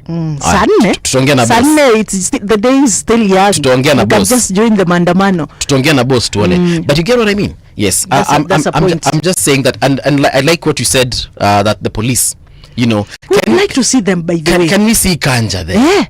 We'd like to see him ako pale katika mstari kwanza with the people there. Yeah, because what the message we are trying to pass is that this will never happen again. And if that is not to happen again, everyone needs to be in agreement. Because if we are not in agreement, if only out of 25 of us, only 3 are in agreement, then it will definitely happen again. This is a request also to the protesters. Ni hata sijui hizo mawe zinatokanga wapi. Have you ever asked yourself, hizo mawe zinatoka wapi? Of course they come with them. Just in a few minutes, ukipita place yenye maandamano imetoka, unapata mawe. In a few minutes, unashangaa what happened. Hizi mawe zinatoka wapi? Why can't we, this is just a request by there to the Gen Zs and everyone. Why can't we just try doing this in the best way possible? Peaceful way possible. Wacha nikwambie, watu wanenanga maandamano wandangi pale kuharibu. Ni wale watu wanakuanga wametumwa. So tunasema hao wenye wanakuja kuingilia, wale wanakuja na other motives also. Ambia sasa wenye hutumwa hiyo siku wasitumwe. Usikubali kutumwa. Wakatae. Wewe ukipatiwa 2,000 chukua. Usikubali kutumwa. Imagine, usiende kurusha mawe, usikuje na panga, usikuje na viboko. Just to remind them that 2K can cost your own life. True. Hiyo 2,000 ama shilingi 500 wewe umepewa hapo nje. It can just cost your life, it can cost the life of your child, it can also cost the life of your loved ones. So be careful wakati unatumika kwenda kukos chaos. Be careful wakati unatumika going to harm other people, to steal and so forth. So we are hoping June 25th things will be different, like we had said as we started the show. Yeah. So I want to do a little bit of traffic before we get back to the newspaper. It is now 29 minutes past 7 o'clock. Where are you? Are you stuck? Traffic. All right. So this is what is happening as far as the road is concerned. Ninaangalia hii kitu bana. Ama kwenye internet imeenda. Because the roads are looking so green. It is actually very interesting. Yeah. Unless today is a public holiday and we are not aware of it. For example, I'm looking at Juja. If you're coming from Juja, that is getting into Riru, it's all green. Getting into Githurai, Kahawa, it's all green. Getting into, as you're heading now into Nairobi CBD, the only place that has a little bit of traffic is Muthaiga Square. Actually, imeanzia wapi? Survey. Oh yeah, hapa ndio shida iko. Turudi nyuma tu kidogo. Right, so imeanzia KCA University.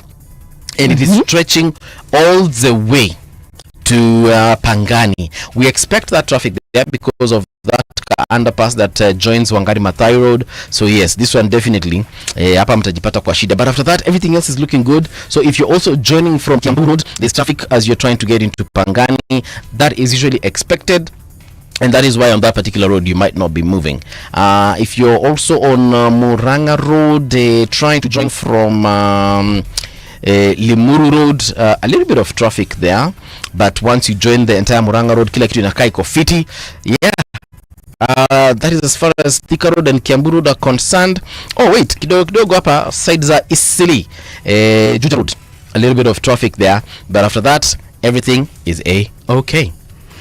All the way from Mombasa. Okay, Mombasa Road, just around stadium pale Nyayo Stadium, where things are thick. But then as you join that barabara ya kutoka sehemu za Langata, I can see things are just thick actually. So people using that road, most of them I see they are diverting all the way to go and use the Lusaka Road because things are thick there. On the sides of Ngong Road, all the way from junction, just around the junction, barabara kutoka Naivasha, barabara kutoka Karen, I see things there are thick. And by the way, it's because we have the cops there and we also have the traffic lights. All the way to Prestige, also another snarl up there because of the lights and the police na the junction there. All the way to town, kuanzia pale Hapa Hill community, that area of course kumeshikana, but the good thing, things are just moving.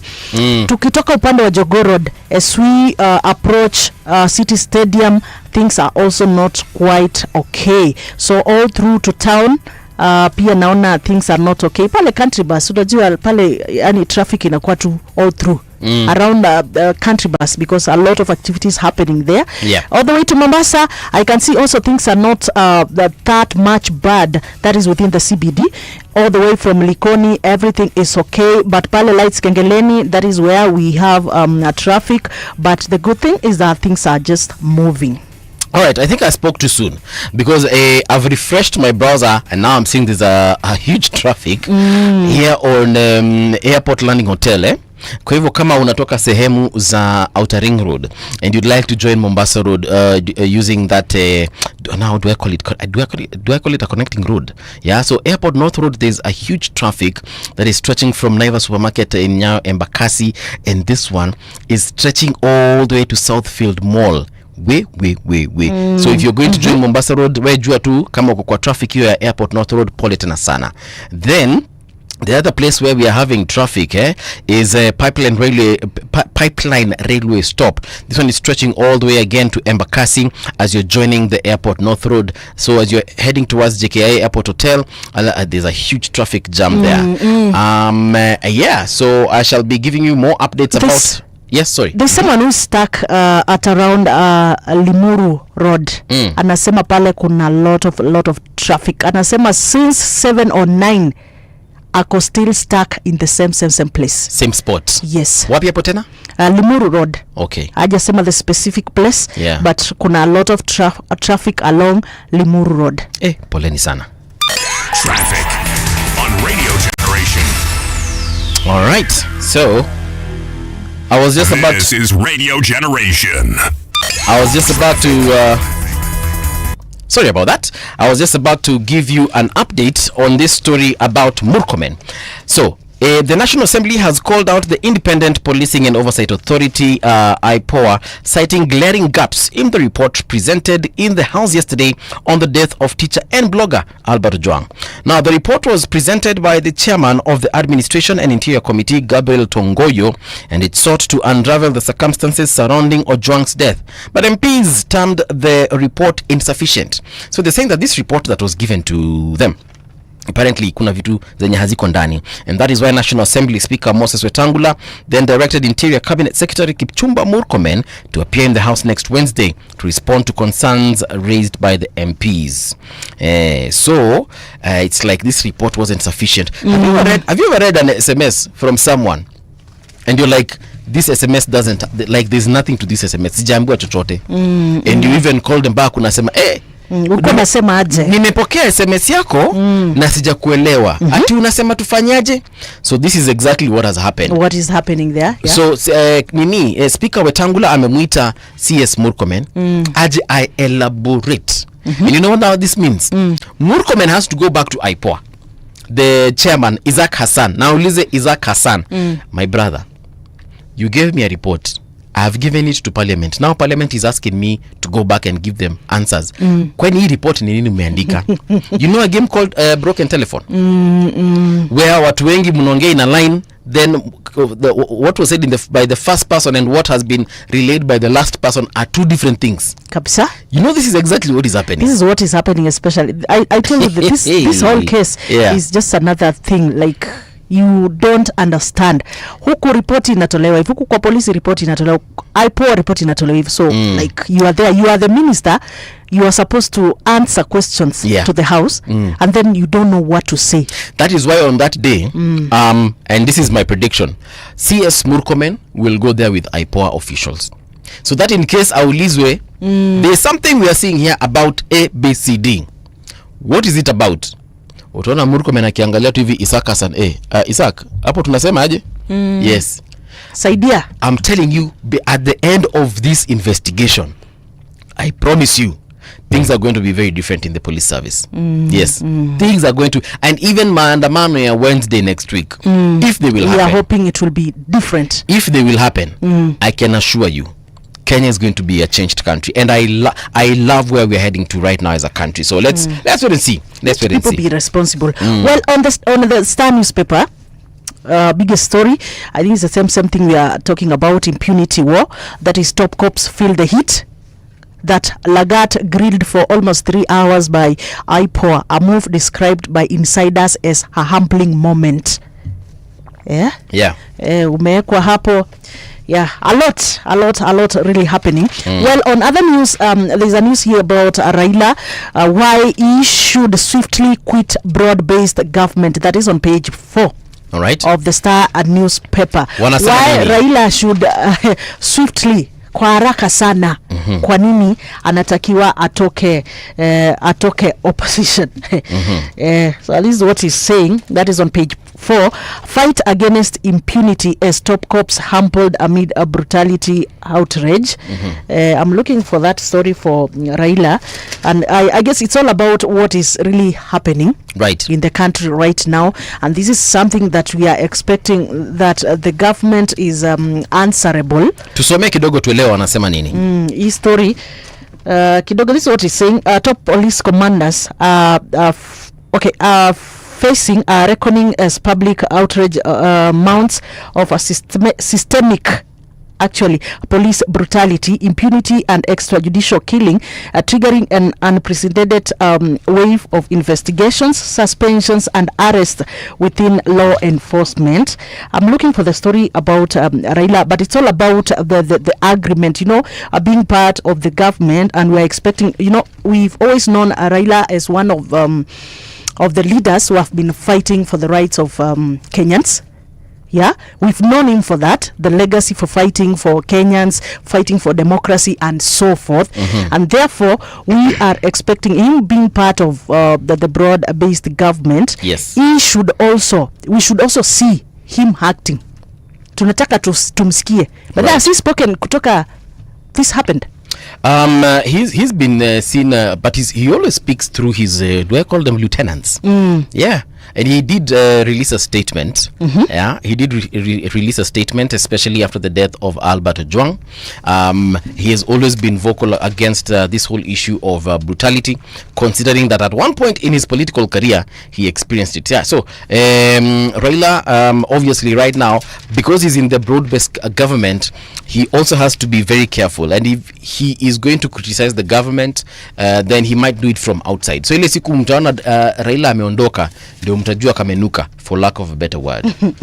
Okay, mtajua kamenuka, ndio mtajua kamenuka. But we have seen a couple of other individuals who've been vocal. Like I said, he's always been speaking through his lieutenants. We know that Gladys Wanga, the governor of Homa Bay, mtu wake wa karibu, alikuja na akasema kijalisema. She spoke against, because she also highlighted the issue of another gentleman who died in police custody in Mbita. That report is currently obviously under investigation as well. So things are gonna either come out black and white, or they're gonna be colorful. So let's see how that pans out. There is also a Senate which is looking or pushing for a law to tame brutal askaris, hawa wa Kanjo wenye tumezoea. Have you ever been a victim of the brutal Kanjo askaris? No.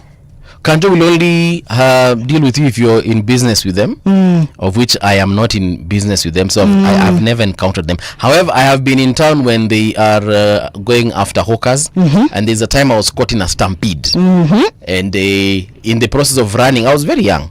In the process of running, I ran into a shop, and I was separated with my mother, and I was locked in that shop. It was very scary. Yes. Yeah, you can imagine watu wamekimbia, umeingia kwa duka, cause me I just ran for my life. I forgot I was with my mother. Nikaingia kwa duka fulani. Na mwenye duka ambaye alikuanga ni Muhindi akafunga ile duka. Yes. Yeah, because you know that's the time that people take advantage and loot. But thankfully a minute or so later akafungua. I just found my mom waiting for me out there. So yes. If you have never found yourself in chaos ambazo zinaletwa pale na Kanjo askaris, I'm telling you, you won't understand why we need such laws to be passed. Yes. So this is what the story says, that rogue and brutal county askaris could soon face stiff penalties if Parliament enacts a proposed law aimed at curbing their excessive use of force and abuse of power. Ujaona askari wa Kanjo amekuja amekupata unauza bidhaa zako. Wengine wanabeba. Yes, like I said, I have witnessed Kanjo. Wengine wanabeba, unamwona jioni nyinyi amekuja nyumbani amewabebea pale cabbage, sijui tomato, kumbe alichukua kwa mteja, kwa hoka. Wewe ukiona bwana yako ama baba yako ameleta vitu nyumbani ukakula, usiulize dadi ilitoka wapi ama ati baby ilitoka wapi, because you never know. Now, earlier on you did ask me if Raila has said something in regards to police brutality. So on Tuesday, Raila was called out over his silence over Tuesday's violent, protests. So yesterday, he did say that the police need to act on police brutality before it gets out of control. So Raila has actually said something yesterday, but unfortunately, it has come after. You know, someone told him, "Hey, Baba, umenyamaza sana." Yes, let's just hope that he was planning to say it regardless. Yesterday, as you compare it with when was Mandamano? Tuesday. Yeah. Yesterday was Thursday. But I'm just saying, uliuliza kama amesema. Now you know alisema. You are done. A lot of questions there. Yes, a lot of questions there. Sawa. Then we still have more news on our newspapers. Still on the Star newspaper, we have CS Mbadi 18.9 billion in mini budget. Treasury now seeks additional 18.9 billion shillings in a mini budget to plug a widening revenue shortfall that threatens critical government operations. The country experienced a record 253 billion revenue shortfall as at April, which means the government will opt for more borrowing to bridge the deficit. This story is on page 6, and because we are going to discuss more about the budget, I think we can just let this pass. We will discuss this coming the next hour. Yes, we're definitely getting into a deeper conversation as far as the Finance Bill 2025 is concerned. Yes, there's a story here still on it is on the Daily newspaper and again on the Star newspaper. What the president said, he said Ruto he says team, let's focus on delivering at cabinet retreat. I mean at delivery, sorry. This was during a cabinet retreat that happened in a meeting at a KCB leadership center. So what he's saying is actually what we were saying yesterday about delivery. Yes. Like you're having CSs, many of them, lakini unapata kuna delivery. So I think he's called to the team, his circle, the people close to him, the people he believed that if I give this person this opportunity, he is going to deliver, he is going to help me fulfill my manifesto to Kenyans. So he is reminding them that let's work on delivery. Yes. Tusikue tu maneno. Let's work on delivery. Kusema na kutenda. Tuseme na tutenda. This is what he said. With pressure mounting over the cost of living, actually, police brutality and lagging public services, President Ruto said excuses would no longer be tolerated. He said transformation cannot wait for political comfort or a second term. If it cannot be done in 5 years, why do you want to do it in 10 years? Akawauliza swali nzuri sana, by the way. Okay. Yeah, if it can't be done in that 5 years that you've been given that opportunity, nimekupatia wewe waziri wa afya, ndio, you need to go and streamline the operations, the systems in the health sector. Yes. So if you cannot do that, if we cannot see efforts, why do you think you need extra 5 years?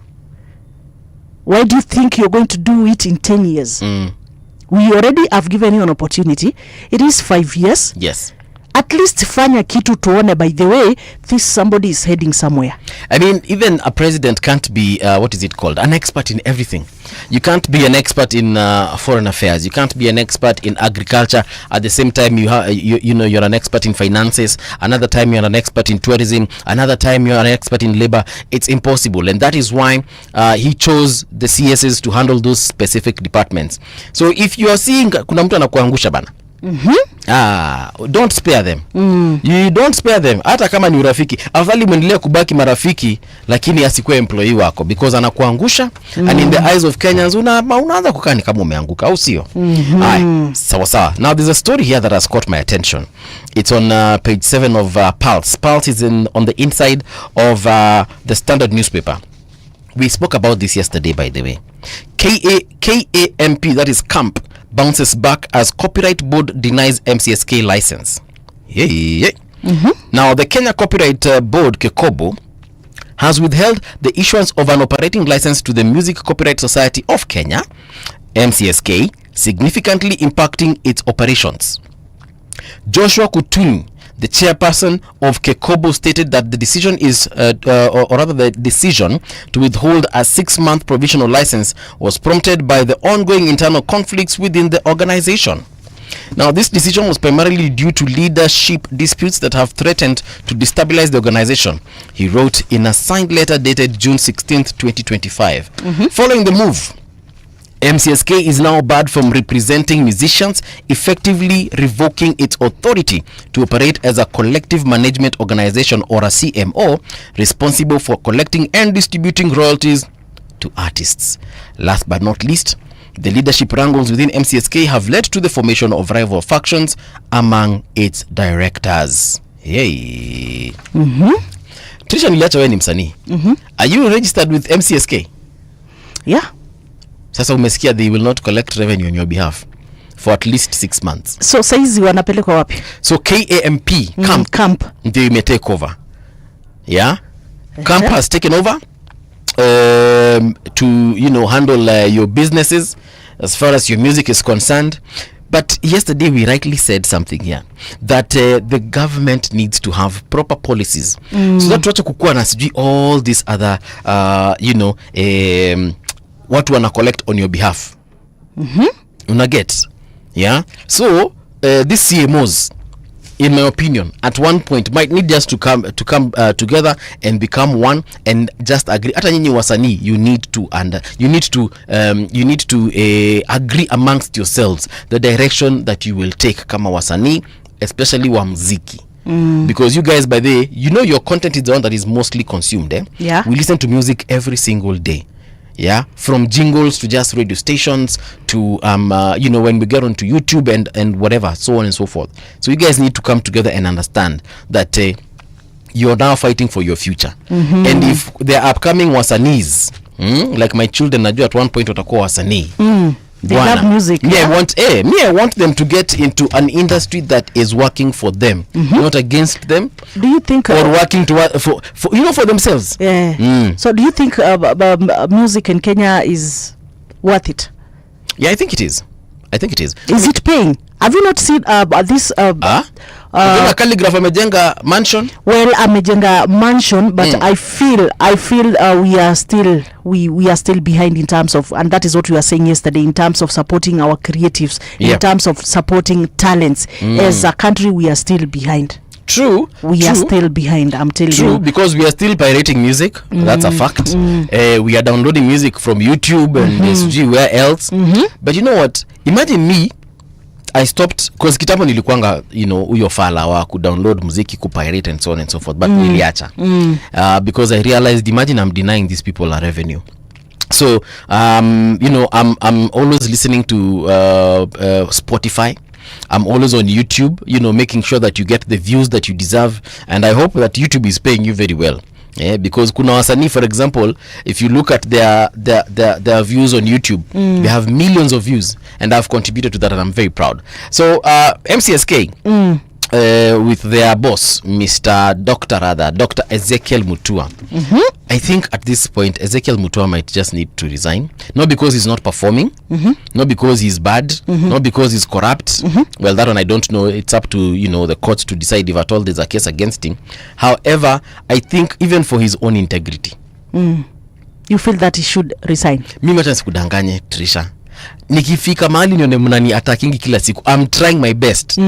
But day in day out, I just wake up mmenitukana. I wake up mmenipeleka kotini. I wake up mmenifungia ofisi. I wake up mara mnasema nimefanya hivi. But anytime you are doing something good, I'm telling you, lazima upate ile opposition. Lakini itafika mahali I bow out.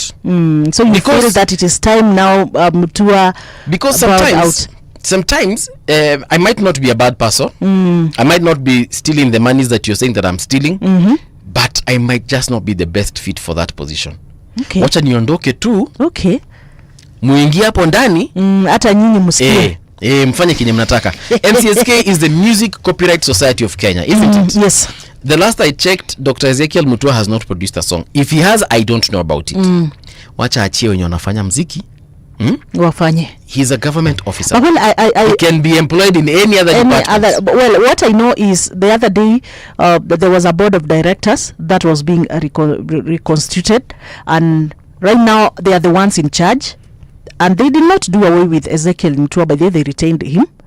Yeah, they retained him. So I think the former board is where he had a problem with. Where there is a problem. But currently he is the current CEO of Sasa kama wame suspend the whole MCSK, he had the whole CMO collective collective what? The point is they have suspended it. So what they are fighting, they are clearly fighting this institution. There's a lot of money by there. Pesa ya wasanii ni nyingi sana. Yes. So that's the reason why you see people fighting for that position, and that is the reason why some of the artists feel like pesa yao ni kama imekuwa ikipotelea tu katikati ya watu, because they feel like they are making money but ni vile tu haiwafikii. Yeah. Yes. So and of course Joshua Kutuni here, but they know he's a former member of parliament. Yeah. So I think at this point mimi ninaondokea. Ningalikuwa Dr. Mutua, naondokea. Okay. Atashinda tukilumbana about the same thing day in day out. Whoever comes still in, bado kutakuwa na shida, bado kutakuwa na malumbano. I have always told you most of this time, see hata wewe CS.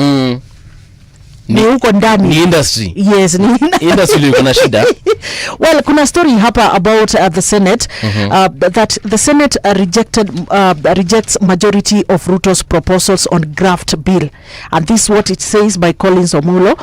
President William Ruto has suffered a major blow in his bid to anchor a strong legal framework to rein in runaway corruption after Senate committee rejected the majority of his reservations on the conflict of interest bill.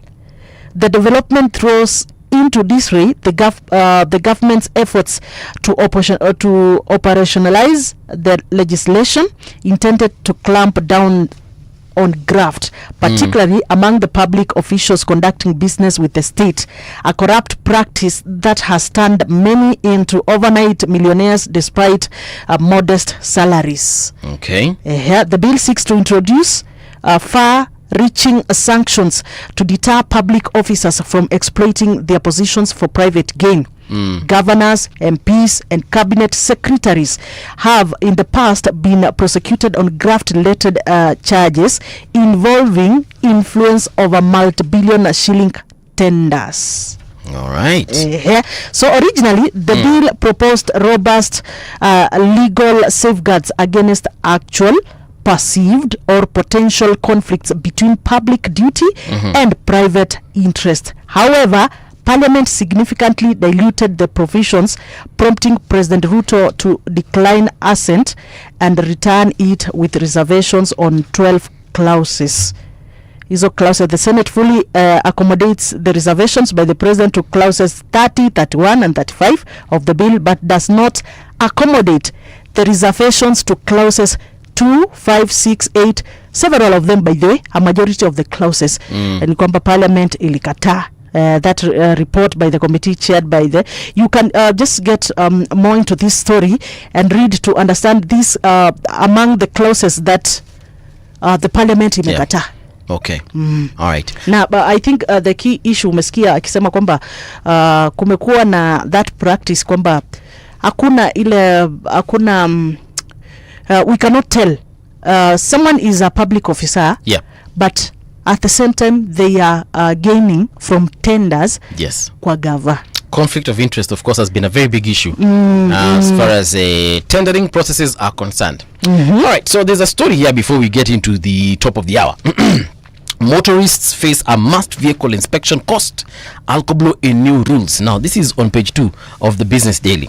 Motorists are set for tougher traffic rules, including Alcoblo checks and mandatory vehicle inspections, as the state presses on with the plan that imposes harsher penalties for traffic violations. Roads and Transport Cabinet Secretary Davis Chichir has now invited public input on the expected impact of the rules, which had earlier faced opposition from entities such as the Kenya Human Rights Commission. The tougher conditions are contained in 4 proposed regulations: the traffic, which is drunk driving rules of 2025, the traffic motor vehicle inspection rules of 2025, and the operation of commercial service vehicles rules 2025. Finally, the traffic school transport rules 2025. This is therefore to request the public and all persons likely to be affected by the proposed rules and regulations to submit written memoranda to reach the undersigned within 14 days from the date of publication. Alcoblo ikirudishwa hapa, kuna watu wataumia vizuri tena sana. Today ni Friday na najua kuna watu ambao wanaenda burudani, which is okay. Alcoblo or not, you need to exercise responsibility on the roads. You know, so if you're going to be driving tonight and you know or even not just at night, even during the day, if you know you're going to be enjoying yourself or indulging yourself katika sehemu za burudani, why don't you just do the responsible thing and leave your car behind or designate a driver? Yes. So anyway, if these rules are implemented, first of all, there are some cost implications as far as vehicle inspection is concerned, especially for public vehicles and school transport vehicles. Kumaanisha there's some kind of inspection that is going to be added in the normal already existing inspection, which is very important. Yes. The other issue I have with Alcoblo is the fact that ukishikwa pale at the point of arrest, I have a problem with the arresting. But at the point of arrest, watu kidogo makarao, hapo ndio wanachezanga karata. So I hope if it happens to take effect, tafadhali, can we have what is it called, the rule of law apply? Tafadhali.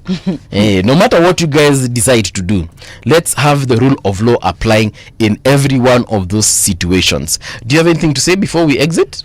Well, there's a story up here about yesterday we talked about sexual harassment, especially among artists, right? And here there's a story about abuse of women in sports in rife in East Africa. Right. A report says we have 748 number of respondents that participated in a study, and out of them, 69% is the prevalence rate of gender-based violence against women in Kenya sports. Where? Yeah. Says male-dominated coaching environments heightened vulnerability as coaches often set exploitative norms that teammates mimic, reinforcing a culture of silence and intimidation. All right, that is a story that will have to be discussed later on. Right now, we have like about 10 seconds before we get to the top of the hour. Thank you so much for tuning in. In the next hour, we shall be having a conversation as far as the finance bill is concerned. If you're not aware, ilipitishwa jana, and we shall be getting into some details as far as that is concerned. Let us know what you think about it. You can find us across our social media spaces at Radio Generation Kenya in all of them. Don't go too far. We'll be right back.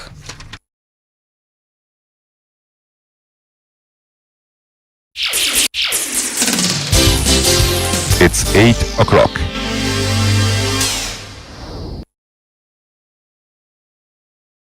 Radio Generation, the sound is fine. Pump it up, turn it high all the time. Let the music move you, let's sway. Radio G's got your jam all day. Radio Generation, the home of urban soul.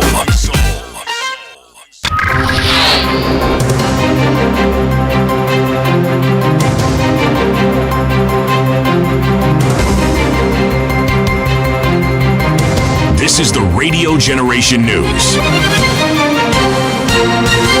Good morning, I'm Winnie Maganga. Today is World Refugee Day, a day designated by the United Nations to honor refugees around the globe. It falls each year on the 20th of June and honors the strength and the courage of people who have been forced to flee their home country to escape a conflict or persecution. In Kenya, the total refugee and asylum seekers population stands at 800,000. The number includes more than 600,000 refugees and over 228,000 asylum seekers. The theme for this year is Solidarity with Refugees. Here's United Nations Secretary General Antonio Guterres. Today, we recognize the millions of refugees forced to flee war, persecution, and disaster.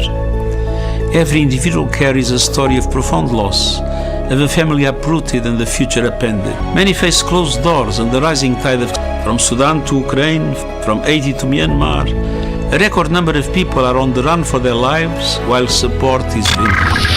The government will construct 1,600 new science laboratories in schools across the country. President William Ruto says priority will be given to rural institutions that currently lack the facilities. He said the move is part of a broader plan to improve the quality of education and promote science learning in underserved areas.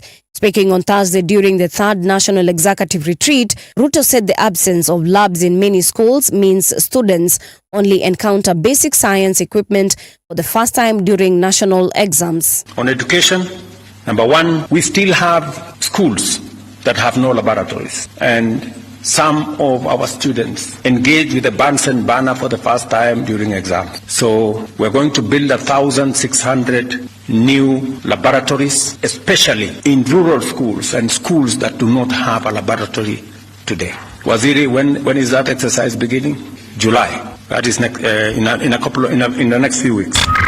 Deputy Inspector General Eliud Lagat has recorded a statement with the Independent Policing Oversight Authority IPOA in connection with the death of teacher Albert Ojwang. Lagat had earlier filed a complaint against Ojwang accusing him of publishing false information. Ojwang was arrested at his rural home in Homa Bay and later transferred to the Central Police Station in Nairobi, where he died in police cell just hours after being detained.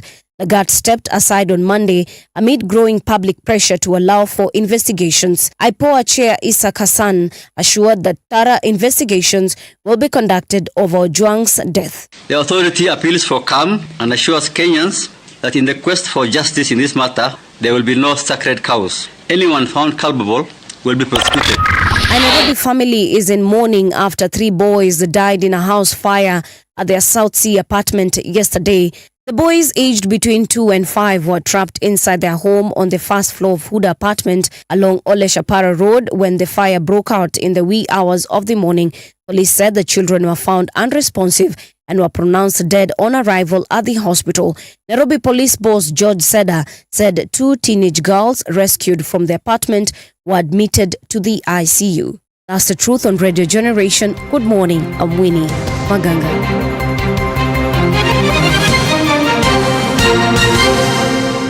This is Radio Generation. This is Radio Generation. Traffic.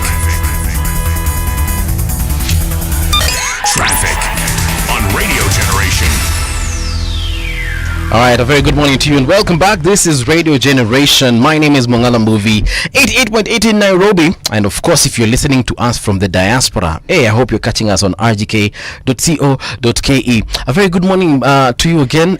We are just about to get into this conversation about the finance bill. A lot of things have happened. Wayua? Yes. Sema nikusikie. I'm okay. I'm good.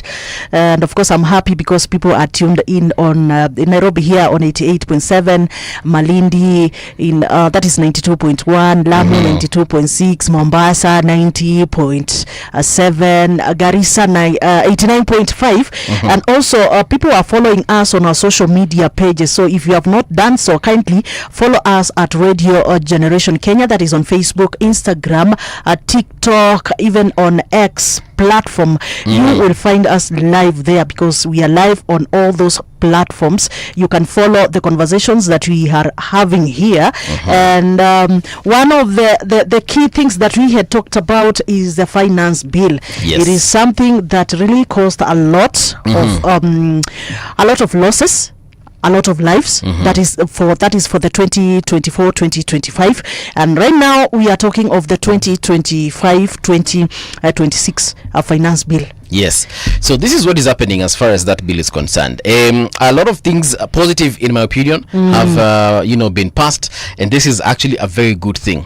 So, for instance, MPs have dropped the proposal giving KRA access to your personal data, which was in the initial draft. You know, they had said that Sasa KRA and perhaps other government agencies were going to go through your personal data, whether it's your SMSs, where your emails, your bank finance statements, and most importantly, your mobile money statements. So they would know unanunua sukuma ya pesa ngapi, kitunguu unanuanga ya pesa ngapi, unanuanga wapi. If you pay for your bus fare, how much bus fare do you pay, to which sacco is it that you pay that bus fare to, what money is in which bank, what money you have, whether it's in a cooperative bank or Equity or Bank of Baroda, hizo ndizo vitu wangejua. And I mean, at the very least, they will know your bank account, which bank accounts you hold. Yes. But I don't think they will necessarily have to know details of that account. For example, the transactions that happen in that account. I think basically what KRA really defended themselves with was the fact that they are only concerned with the financial bit of your data, of your private data, that is able to follow up on your transactions. What are you buying when you receive funds? Mizanini and so forth. So anytime you're now doing your filing your returns and so forth, KRA can be able to maybe point out and say, bro, you are saying you do not have income, but we can see here you received this amount of money and this is what you have used in. And for those of you who do transactions over the mobile money platforms, there are also sometimes you can be able to provide data from your mobile phone platforms on maybe transactions that you did. And what I'm looking at in this finance bill is how it is both critiqued and both supported. Yes. Like Kenyans are both kuna wale wako upande wa criticizing and they are criticizing this on the basis that the bill is burdening the poor and undermining a civic trust. Yes. Na kuna wale ambao they are defending this bill and saying that it is the bill is okay. Yeah, and it is stressing on those people who have not been compliant. Yeah, inasaidia ile kusukuma kwamba nao kila mtu anaweza kulipa ushuru. Kila mtu alipe ushuru. Ni kweli. Maskini na tajiri kila mtu alipe ushuru. For example, there's a new clause in the finance bill that will require importers to present certificate of origin from credible institutions showing details of the cargo coming into the country. This is brought about because they were saying that there are some loopholes in importation and there's importation tax that inapotelea mali because people are not declaring what exactly they are bringing in, where it is from, where it is coming and from, how much it costs. You know, so that one is going to get some people off guard, especially if ulikuwa unapiga corners. Another thing that has been introduced is an amendment to shift the payment of 5% excess duties while betting from when a bet is made to when money is transferred to the betting firm's wallet. Sasa kumaanisha and of course you know, gambling has been a very big issue and a big conversation in the country for the last couple of weeks.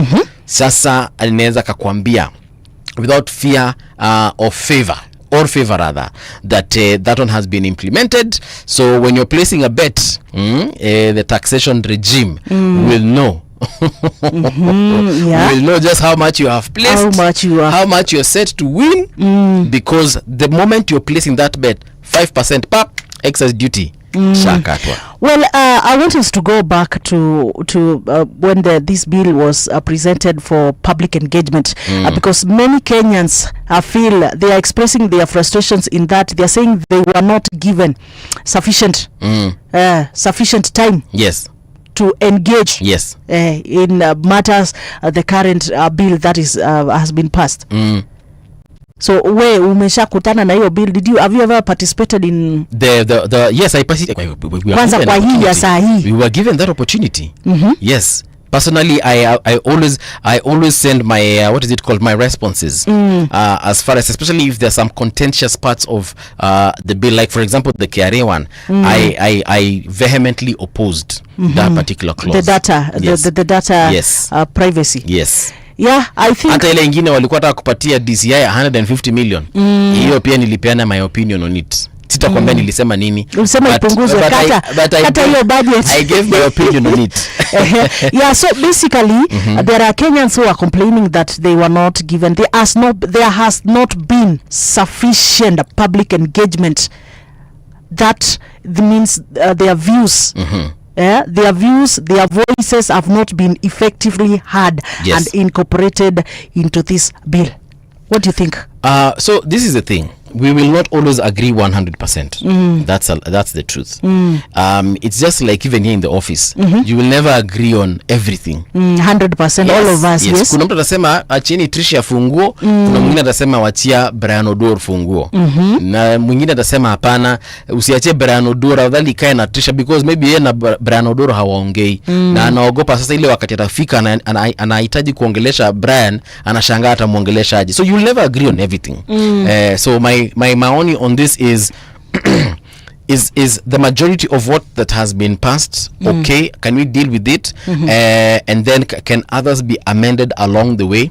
I believe so, because even last year after the maandamano we saw some things that because there were that were done. Kenyans had rejected the entire bill in its totality, but even after that rejection, after all the chaos, when everything subsided, there were some things that were implemented. So if that can happen, I believe even the things that because we have constitutional timelines and they have got to be respected. So I believe there are some things that we could always come back and have a conversation about.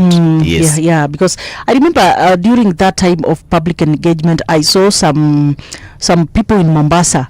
They were trying to access one of the the halls where this was happening, and they were being barred. Actually, no, they were asking why is the place still open and it is on a holiday. Do you remember? It was declared that, I don't know which holiday was that, the Eid. Yes, just the other day. So there were people who were asking why is the place still open and sahi watu wanafaa wakue kwa holiday. Well, those are some of the things, and I am hoping that as we head towards 25th of June, because this is the same thing. It is the bill that also led to the mandamano we saw last year, and so many other factors. Right. So we are hoping that this will also be considered. So the issue of access of taxpayer data, I think we have talked about it. So there is the issue of VAT on essential goods and fuel increase, levy increase. Yes. Actually, you know, all along we have known basic goods like bread. Kuna tu zile vitu tumekuanga tunajua zimekuanga at they are zero rated. You don't pay. Yes, they are taxable but at a zero rate. You see? But right now mpata kwamba imewekewa nini? Katax kameongezwa. So Kenyans feel like sasa hii inaenda kuongezea and it's not a feeling, it is true. It is the that truth, is the truth. Kwamba the cost of living, if you are taxing those basic, the very very very basic things that a human being will need. Yes. Then it means hii ushuru inashika kila mahali. Now, for example, you know, I'm just looking at some of the things that have been zero rated. MPs opted to retain zero rated status for locally assembled mobile phones, motorcycles, electric bicycles, solar batteries, electric buses, animal feed inputs, and bioethanol vapor stoves. So you know those stoves that use bioethanol. Yes, those ones have retained zero rated status. Rated. Yeah, you know when they do that, it is a strategy to promote the usage of such. Yeah, because we are promoting the usage of electrical buses, electrical bikes, and so forth. Because maybe looking at the climate issues to do with pollution and climate the rest. change. Yes, yeah. So Parliament retained 500 shillings excise duty per litre on extra neutral alcohol, that is ENA, for licensed spirituous beverage manufacturers, providing relief to players already burdened by increased duties. Let me say that again. Parliament retained 500 shillings excise duty per litre on extra neutral alcohol for licensed spirituous beverage manufacturers, providing relief to players already burdened by increased duties. Now, in case you didn't know, dear Kenyan, this is what this means. Do you know that when you're drinking that, you know, kile kinywaji chako unakipenda, mvinyo, do you know majority of that alcohol is actually mixed together to form that particular drink? Yeah. So for example, let's say you enjoy whiskey. They usually take they buy the already manufactured alcohol and then put flavor, add some water here and there, put a few catalysts here and there, so that you can have your complete product. Yeah. So a lot of manufacturers usually import this particular spirit, and actually when you read the labels of some of those beverages, utaona imeandikwa portable spirit, like POTABLE, portable. So in case you didn't know, when you're consuming, personally I didn't know, now you know. When you're consuming, where to kai nika unakunywa, but when you're consuming those things, that is what usually happens. And if you find a product that has not been mixed well, that is where you end up having people dying because of taking illicit brew. Not just the changa, of course changa inaua for sure, but kuna wengine they take some locally manufactured drinks zenye zimemixiwa mahali kwa bedroom ya mtu. I remember then, kuna wakati fulani one of my cousins, they went blind. Walikuwa wamekuja hizo I don't know what they used to call them. Yes. Kumi. So it really affected the whole village. Like people were taking those things and they are like, I can't see. I'm sure you've seen. But nowadays they are seeing, by the way. I know the one you can actually recover depending on the extent of the damage. Yeah. So, but if you've seen, there's a time Kenya Revenue Authority was raiding certain premises, and they would find people manufacturing these things in semi-constructed buildings or unfinished constructed buildings, people's homes. Yes. Mtu ameuza nyumba yake ama amerent nyumba yake alafu pombe inakuwa manufactured pale ndani. It is because now they acquire these spirits and sometimes come and work on them. Yes, sometimes you can acquire the wrong kind of spirit because some people take shortcuts and cut corners. So they are now trying through parliament. We can see that maybe if this is implemented, we might stop seeing some of these deaths. So Parliament has retained 500 shillings excise duty per litre on extra neutral alcohol for licensed spirituous beverages manufacturers, providing relief to players already burdened by increased duties. Yeah, so that is part of what was passed last night. Do I say last night? By Parliament. There's also another impact on agricultural and smallholder farmers. Removal of VAT exemptions on inputs like fertilizers, seeds, and pesticides. Potentially, of course, is going to affect the costs of production by up to 15%, and this of course threatens food security in our country because if these fertilizers were VAT exempt, na sahi umerudu mongezewa hapo 15%. Yes. If the seeds they were VAT exempt, sahi umeongeza kama mfuko moja ule wa 2 kgs of maize seedlings. Yes. I mean unaenda kupanda, how much is it? I don't see pandangi. I don't know. I don't know whether it's around 15. 1500 or what. I don't know. Me, I'm wanaditisha tu pesa, so I can't remember. I look at that cost again. I want to be sure of what I'm saying. So they're saying they were tax exempt. So right now there is a tax to it, that is VAT. Yes. And this is likely to cause that 15% increase in the cost of production. Okay. Yeah? So I will answer you that particular question in this way because it's outlined here very well. Now the bill is expected to raise about 24 billion Kenya shillings, Yes. down from the National Treasury's initial estimate of 30 billion. So when they were, when the CS was reading the budget, a few days ago, in that particular budget, when he read, because it was a proposal, right? It was supposed to raise about 30 billion. So now what the MPs have come out to, slash in terms of the proposal has now reduced it from 30 billion to 24 billion. And that is why we are talking about some of the things that we've talked about, like the maintaining of the zero ratings, the 500 bob for alcohol and so on and so forth per litre. Yeah, so they have increased some things, they have reduced some things. And I totally understand that when you're trying to raise revenue, there are some places where you'll have to tighten your belt. Na kuna zingine uta have to kuacha ziende because it's just impossible. Yeah. And let me ask you, why do you think now the bread has been taxed? Mkate. They obviously look for items that are always being consumed. Sometimes the fast moving goods, fast moving consumer goods, the FMCGs. Yes. Because it's easier to get money from there. Is it? Is that the reason? Or maybe could it be that they are that they want to bring down the consumption of bread? Watu warudi wakule viazi. But why would you want to bring down the consumption because of bread? I heard people say that wheat is no good. I would understand, for instance, when they increase, and we'll get to that point where we say wheat is not good. I would understand when they increase the prices or taxes for items such as cigarettes, alcohol, because those ones you do not have to consume. Yes, it's not a must. You do it out of your own. You don't have to consume. Yes, you get things like what else? Things that are unnecessary, but we end up using. Anyway, I'm forgetting right now. But the point here is, at the end of the day, kuna vitu you can even actually make it very phenomenal.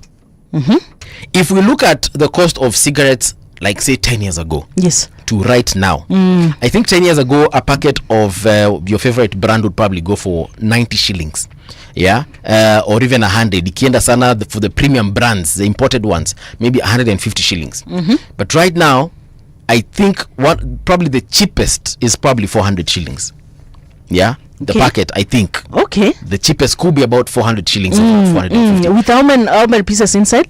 Zinakwanga 20.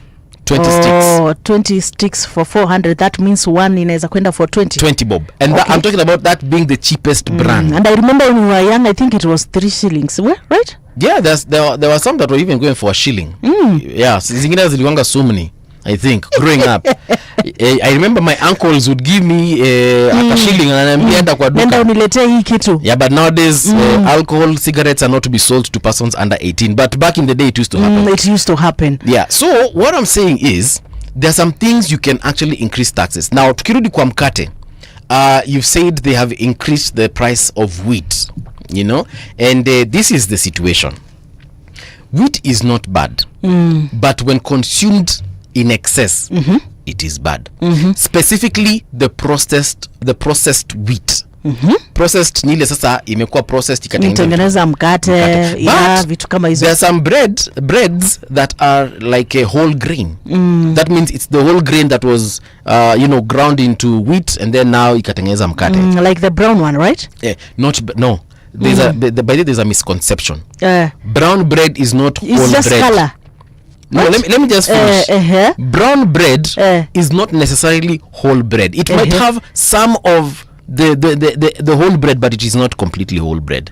So don't just rush to the shop and buy brown bread and say, now I'm eating healthy. No, you're not. Pengine imewekwa rangi tu. Na kuna zingine wanga zimewekwa rangi. So no, you're not eating. You're not eating whole. You must read when you're buying. Yes. Yeah. And listen is advice to everyone there who likes consuming bread. If you're going to buy bread, nunua ile imeandikwa whole bread. Yes. I'm a whole wheat bread. That one is a legitimate one. Yeah. So basically that is why I was saying why they would increase maybe the cost. I mean they would put tax on issues to do with bread, and bread is a fast moving good. Yes, even milk is a fast moving good. So they can add taxes to such kinds of products. Not that I support it, but when you want to raise revenue, unaangalianga mali pesa inaweza patikana haraka. Cooking oil is also one of the fast moving goods. Yani cooking oil, I remember last year when the price of cooking oil went up, people were even sleeping with their jerrycans of cooking oil. Yes. So it's in the parents' bedroom. So if you people want to use you want to use cooking oil, you come with your kasufuria with your kitunguu inside, they just wanakupimia, then inarudishwa inawekwa kwa bedroom. Because of the cost was too high, and of course this was not just because of Kenya, it was something that was out of external force. Now because of the fight that was happening in those countries where we used to get most of the palm oil. Yes. Now let me advise people here again. I'm going to be a nutritionist for like 2 minutes. If you want to consume food, if you can access animal fat, it is actually better. It is actually healthier. I know people are looking at me like thinking, hey, what did you just say? Ask your nutritionists. Okay, where do you get this animal fat? Like now, animal fat like butter. Butter is animal fat. Okay. Ghee. Ghee is animal fat. It's actually 95% butter. Yes, ghee ni venye tu imeongezwa some H2O. It's actually ghee is actually just butter plus water, and that is why it looks the way it looks. So there's ghee, there's butter, there is cheese.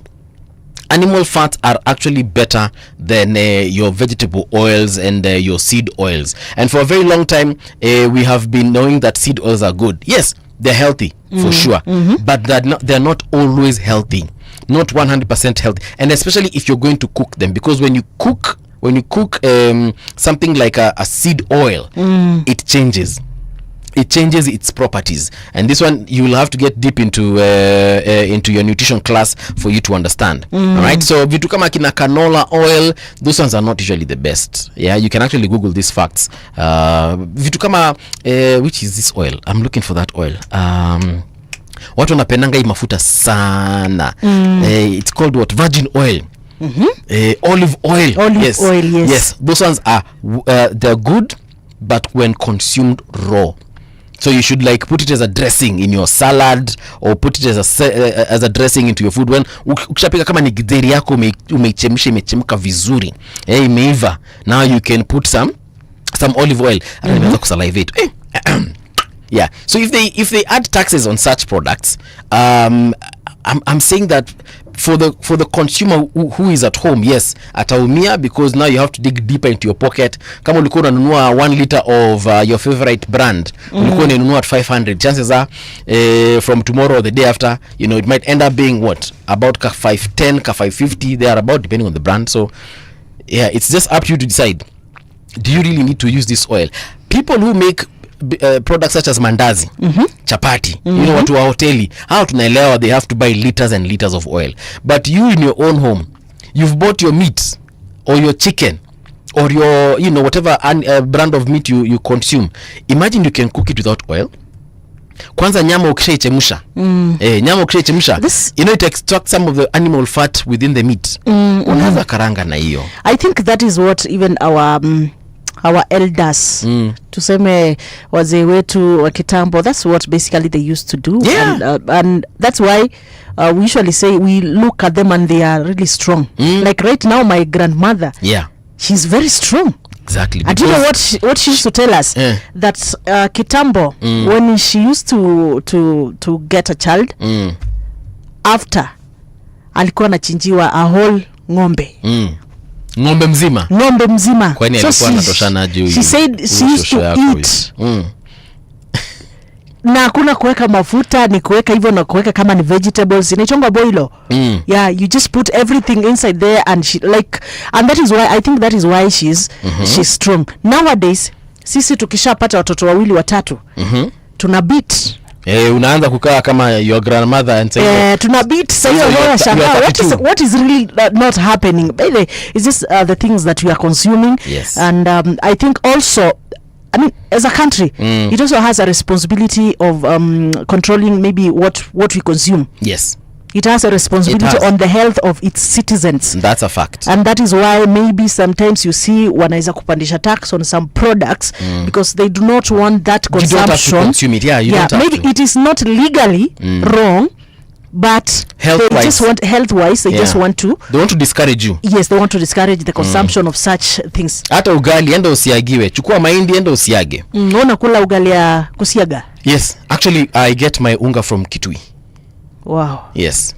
Now, State House Nairobi's budget has been increased by 44%. That is a plus of 3.7 billion in the third mini budget for the finance for the finance year ending June 30th, 2025, mainly for recurrent items, i.e. travel expenses, general operations, and staff salaries. That is also in the finance bill that was passed yesterday. Of course, this bill is waiting for presidential assent.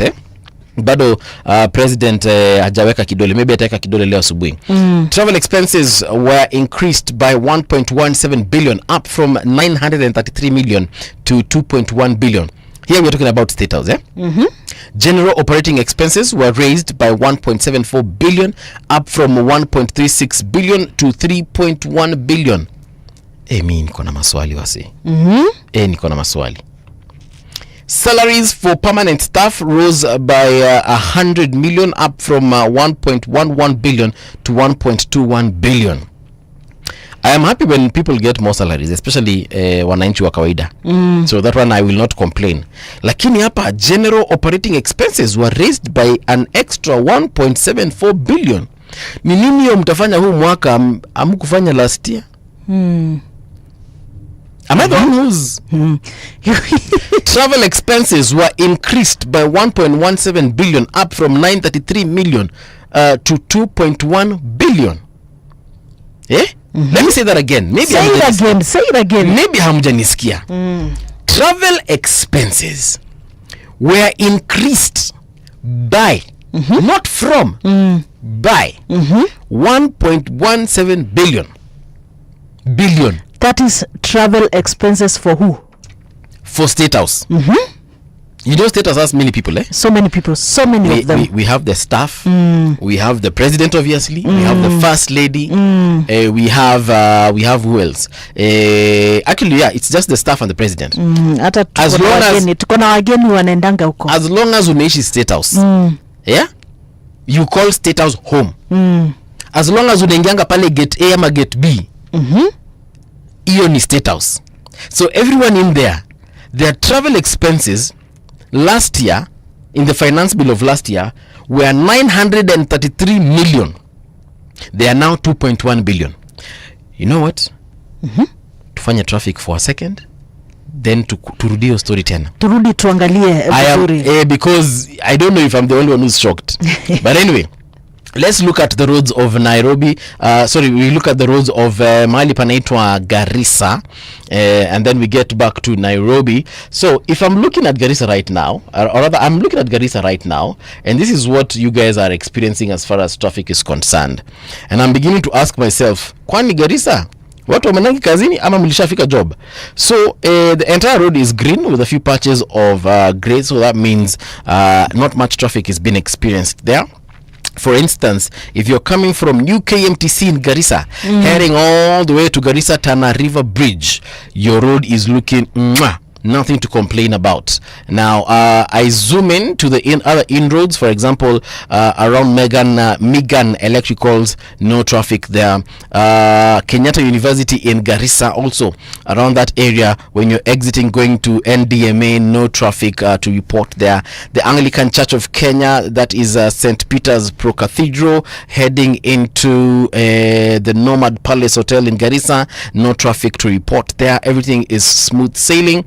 Also, if you're on the Garissa Dadaab Road, the entire road is just green. That means there's traffic, but it's moving very, very smoothly. Yeah, back to the city here, we can see things are not so much bad. I think watu wengi wamefika kazini, and that is why most of the roads are not that badly off. But of course, there are some areas that you expect once you get there, things are not, they're never that much okay. As you come to town all the way from a junction around there, of course, will take you a few minutes as you wait for the lights and the police. Around Prestige also, you'll take maybe you a few minutes there as you wait for the lights and the police. On your way to town, that is around from community area to town, of course, there because of the other roads, that junction, of course, it is slow as you get to town, because you remember there are so many inlets. We have the Valley Road, we have the community, we have those coming from different roads. Mnakutana pale. So of course expect that things are not so much good. On your way to Thika, from Thika to town, you had talked of pale Githurai, but I see things have cleared. I think ilikuwa ni mapema ni time ya soko. On your way to town, pale KCA, tunaona traffic imesonga. So starting from around Pangani area now to town, that is where now you're finding a bit of a snarl up, but things are moving. Kutokea upande wa Isili all the way to town pale naona Kariakoo area. Of course ukifika pale expect magari ambayo yanatoka upande wa, kuna wale wanatoka Thika Road wanaingia kuja kutokea Kariakoo, kuna wale ambao wanatoka, is it number 9? Namba 9. Wanakuja kutokea pale, kuna wale pia ambao wanatoka number 4. Wote wanakutana around that roundabout of Kariakoo. So expect utapata a little snarl up there, but of course things moving. That's good to hear. It's now 8:35 in the AM, and we're still discussing the finance bill that was passed yesterday, waiting presidential assent. Chances are he's going to be doing that shortly. But travel expenses were increased again for status from 933 million to 2.1. Kwani wanaenda wapi hawa watu? That is almost actually more than double the amount. Ni wapi mnaenda huko bana? Mimi nataka kujua bana. Yeah, so that one is going to be very, very, very a point of contention. I'm sure we should be seeing it trending at one point, if not before even the end of today. All right, so what else has been included in this particular bill that you should be knowing about? MPs of course opted to maintain zero rated status for locally assembled mobile phones. That one. Yes. Now on cooperative incentives, MPs rejected the proposal to eliminate the 15% corporate tax for companies engaged in local motor vehicle assembly, which is a good thing. Do you know any locally assembled vehicles? Let me tell you which one is locally assembled here. We have a vehicle called the Volkswagen Polo. You can now get it brand new here in Kenya. Yes, brand new. We also have the Volkswagen inaitwa ji yenye inatumikanga sana na mawaziri. It's not the Jetta, the other one. Passat, Volkswagen Passat, also locally assembled, and that is why you are seeing a lot of them on the roads. They are locally assembled. You can get it at a fair price. I think there's a time I visited DTW because they're the ones selling it, and I asked the price. At that particular time it was 4.5, and we're talking about 3 years ago, maybe 4 years ago.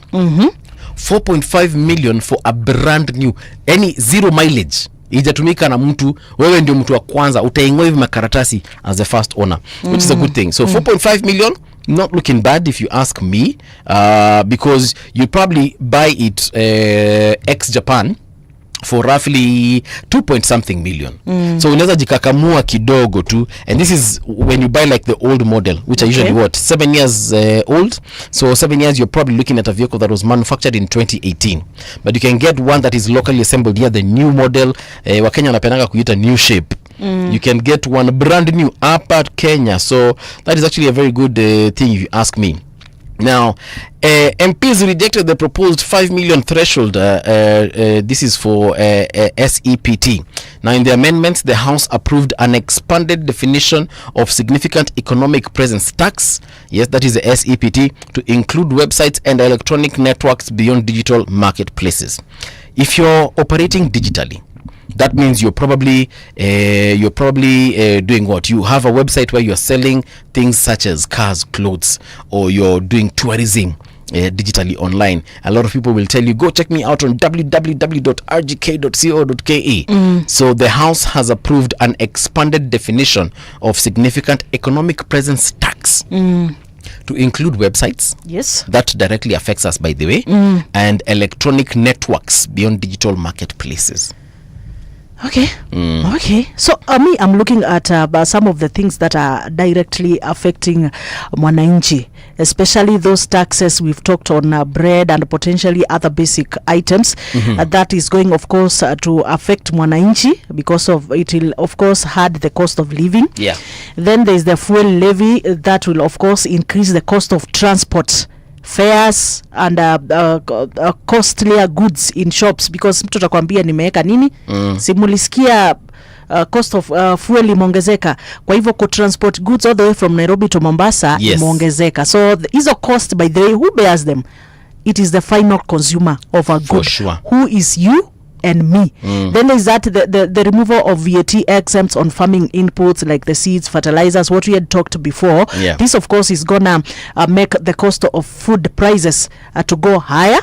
We also looking at job losses and reduced investment. You know, when you increase as taxes have been, you can check for me, increased taxes on small and medium businesses.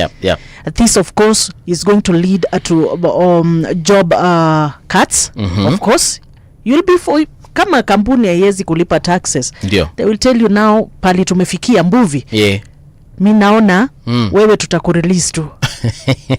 Mi naona tu wewe wacha tukurelease because we are not able to, because we are not able to pay taxes and so forth. True. So this increased taxes on small and medium businesses, of course, it is making them shy away from investing. You get? And if there is no investment, if there are no people who are getting into the market, if there are no new traders who are getting into the market, it means that no employment. Yes. And therefore that is now we're going to go back to the issue of high rates of unemployment in our country, because there is no incentive to make an investor open a company, do something, you get, and therefore that in return is also going to affect the opportunities that are there to employ Kenyans. True. We talked of the data privacy concern. That one, of course, we agree, all of us agree, and even the MPs, they did the necessary, they walikataa hiyo because unaona kwamba inaingilia nini, inaingilia privacy ya watu. Then there is this reduced support for affordable houses. I mean, do you know hiyo hesabu ya vile, what is the science behind the prices of houses in where you stay? Materials, the land, the cost of construction, of course, comes into consideration. Ndio kitambo seme nyumba ni 6 million, and of course the time of completion, it will have appreciated in price as opposed to at the time of starting that construction. So there is this tax that has been scrapped off, the tax rebate for developers who build affordable houses over 100 units plus. If you're building 100 units plus, kuna ile tax umekuwa Kilipa. No, like ulikuwa umekuwa exempted like or something. You've been rebated from, you don't pay that tax. Okay. So this one is also going to discourage investment in terms of housing. Na sasa kama watu hawajengi manyumba, like the other day I was just passing around here where we are. Yes. People are really building, constructing a lot of houses construction. Yes. All over. Yes. All over. So if this tax imetolewa, so many people will also, the law, wenye wana pesa mingi, they will shy away from investing in such houses. Okay. And kama nyumba asijengwi, that means the little ama zenye ziko. Yes.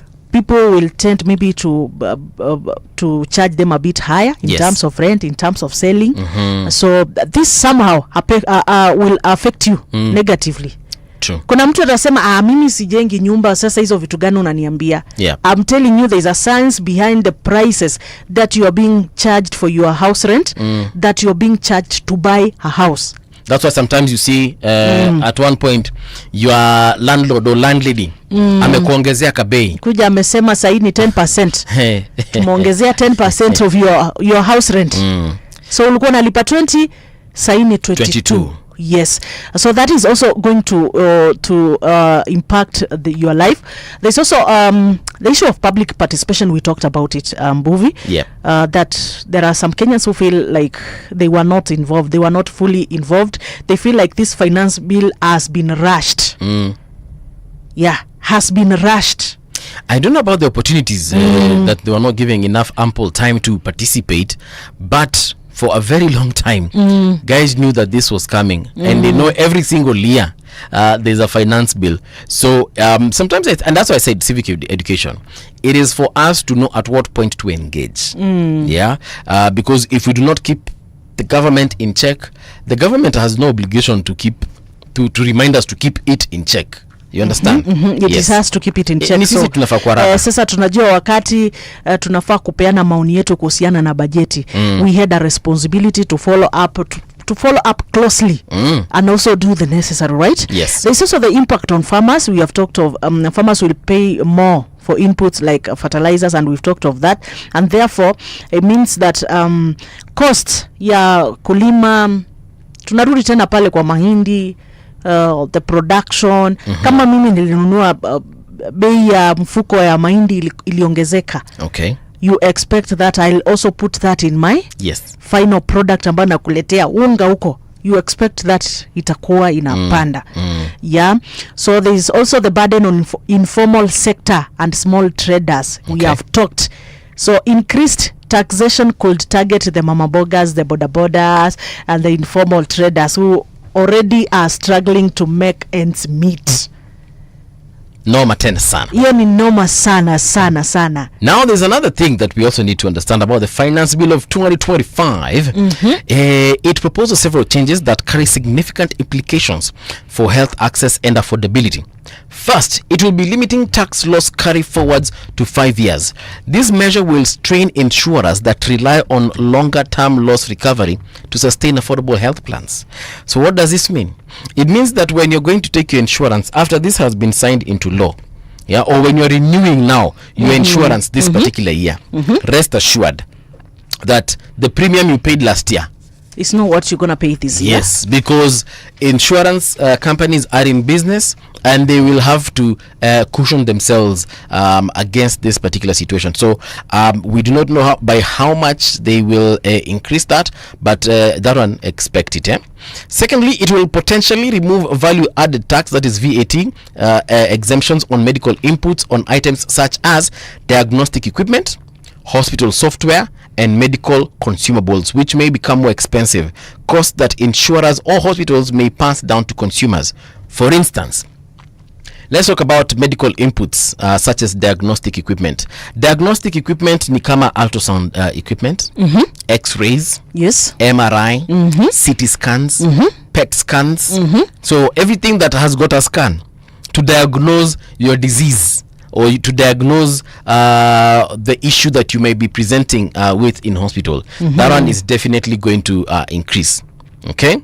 And that also includes some of the reagents that they use. Because here they've said hospital software. So hospital software, whenever you see some a medical practitioner inputting things on the computer, ukimwambia no mwana kichwa unaona ametype, nasikia mkono unaona na type, kisigino changu unaona na type.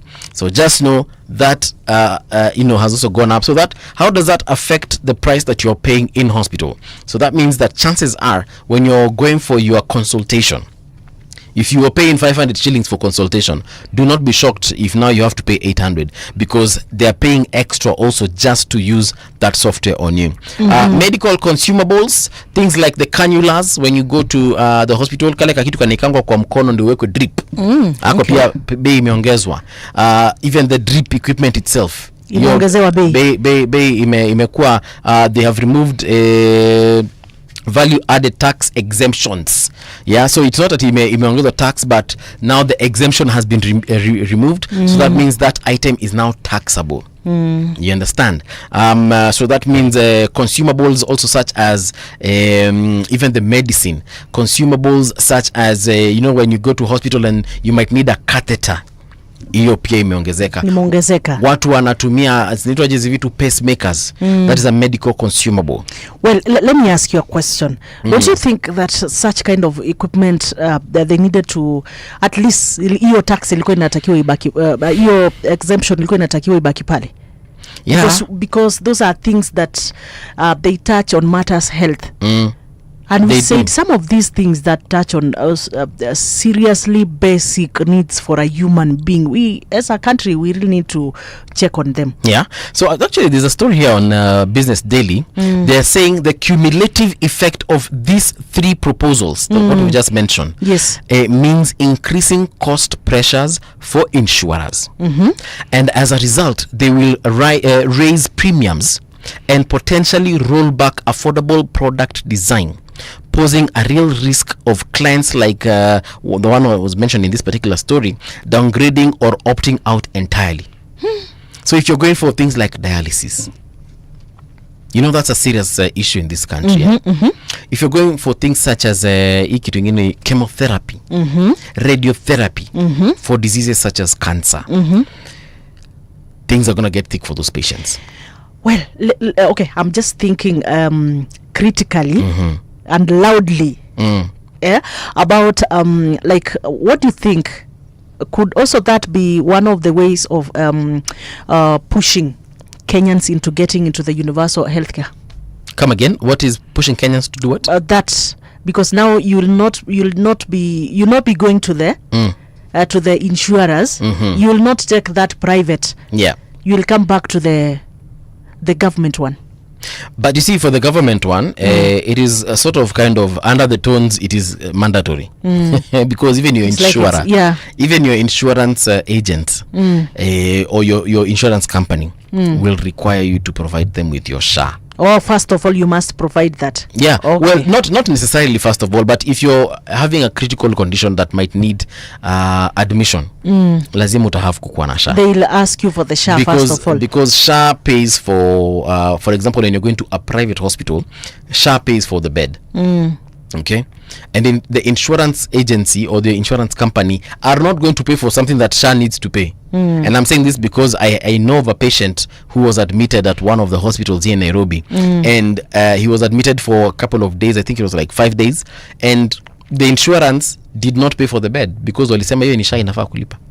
You see, which initially was being paid for by NHIF. Then it means that they knew maybe the patient already has a SHA. No, are there people who are using the private insurance? Listen, whether you have SHA or not, the insurance company will take your money for sure. Hawakataangi pesa. All right, so they will give you your cover, but rest assured, ile siku utaenda hospitali and you will need admission, at the time of checking out, the insurance will pay for everything other than the bed. I need this to be very clear. Okay. Yes. I didn't know that. Because SHA is expected to take care of that. So if you do not have SHA, at the point of discharge, you will have to pay for the bed from your own pocket. Are we together on that one? Okay, that Thank is you okay. for understanding. That is okay. So I was just critically thinking that maybe feeling like is it a move maybe to push Kenyans, to encourage Kenyans to get into that universal health care that is provided by the government. I wouldn't say it's like forcing Kenyans to take it. It's not forcing, just encouraging them. Encouraging them to get into maybe this, which according to the government they feel that it is better than just any other. Yes. So this is the thing. SHA, when you have taken SHA and then you go to, and this is a conversation that we might need to have it with an expert in insurance matters, and then of course an official from the SHA secretariat, if I may call it that. So what happens is, when you go to a public hospital here is like Mama Lucy, Kenyatta National Hospital, Pumwani, kitu yoyote ya serikali, right? Ukienda pale na your SHA registration, SHA essentially will take care of everything, will take care of your treatment. Essentially it should do that. Are we understanding each other? Yeah. Yes. So if you for example are suffering from let's even say kitu kama cancer, and you need to go for chemotherapy at Kenyatta National Hospital. Yes. SHA will take care of everything. Okay? The only problem comes here, because I know of people who've been admitted at Kenyatta National Hospital. The problem is that the nini inakuanga very tedious, the process. It sometimes you might take a whole day from morning till evening. By the time you even acquire a bed to be admitted in. This is now for cases of admission. Now, anything else, once you've now been admitted, umepatiwa pale nafasi yako ya hospitali, sometimes you might, by the time you're served, and I'm talking now from experience because I know of people who've been in there. So sometimes you might need to be there with your patient to ensure that this patient is being well taken care of. I was visiting someone in hospital just a couple of weeks ago, na kuna patient alianguka kutoka kwa kitanda from one of these public hospitals. Alianguka kutoka kwa kitanda and it took minutes, almost an hour before this patient was attended to.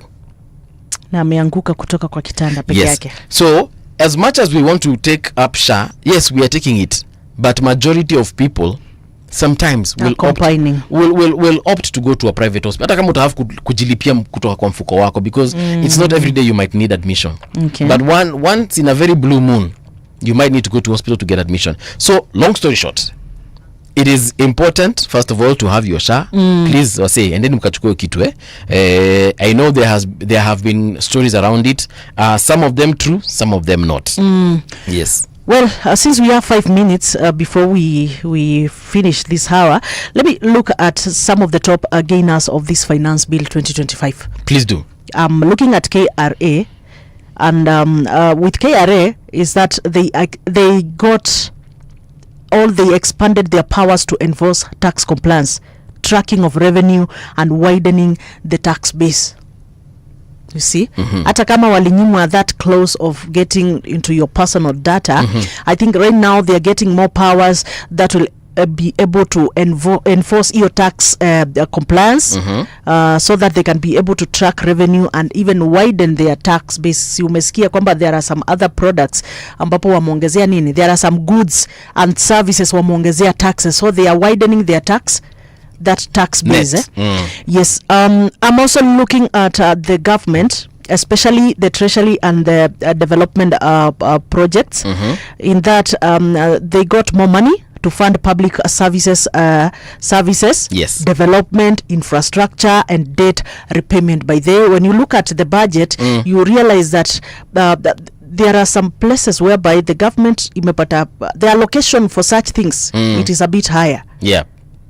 I think the other day we were just reading what they allocated for what and what. If you check that bill, that budget, you realize they got more funds. Yes. So they are able to do development. So right now, as you are out there, ujue kwamba pesa iko ya kufanya mabarabara, pesa iko ya kufanya development.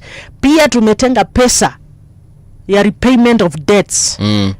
Madeni yenye tumekuwa tunalia hapa Kenya. Yes. So we are expecting, if these funds are used to how they are supposed to be used well, to the right purpose, I think as a country, that is again to the government. Actually. Essentially, that's how it's supposed to be anyway. Yes. Another one is the large technology companies and telecoms like the Safaricom, the Airtel. That first of all, that clause, unajua hiyo clause yenye ilikuwa ni sharing of data.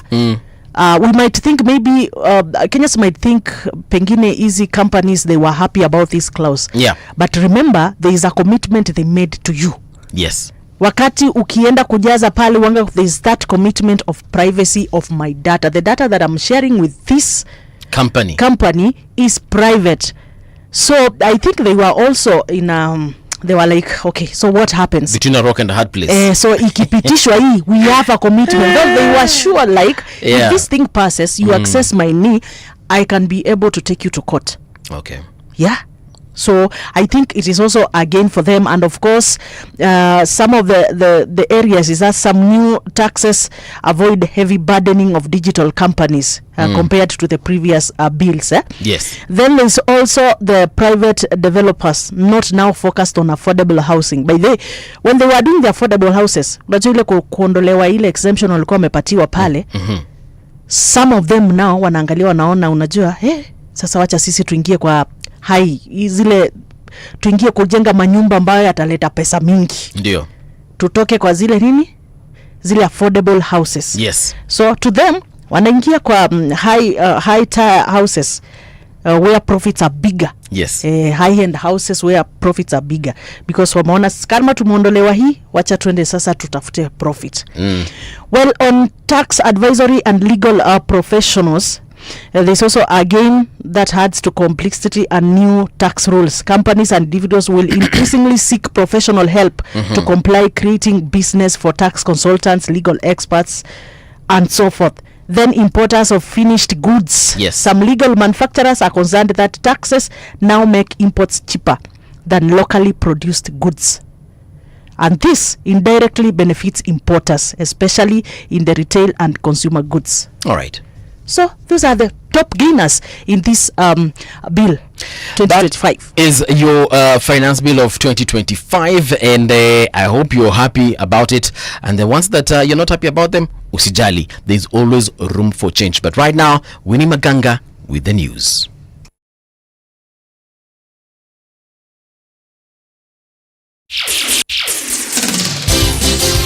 It's 9 o'clock.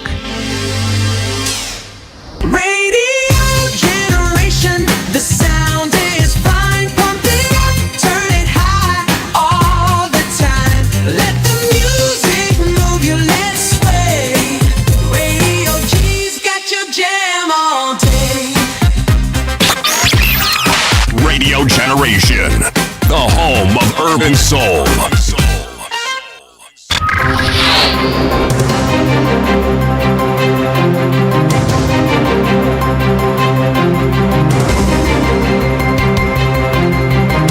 This is the Radio Generation News. Good morning, I'm Winnie Maganga. Interior Cabinet Secretary Kipchumba Murkomen has been summoned to appear before the National Assembly next week. The CS is expected to address serious concerns raised by MPs over a report by the Independent Policing and Oversight Authority (IPOA) on the death of teacher and blogger Albert Ojwang. The report presented by Administration and Interior Committee Chairperson Gabriel Tongoyo was meant to shed light on the circumstances surrounding Ojwang's death.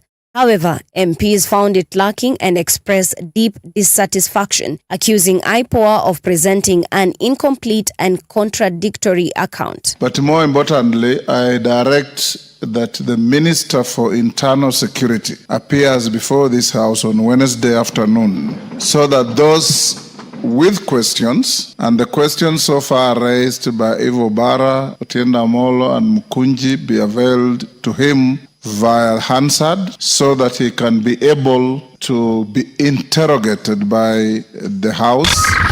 The National Assembly passed the Finance Bill 2025 on Thursday. This clears the way for new tax measures expected to raise 24 billion Kenya shillings.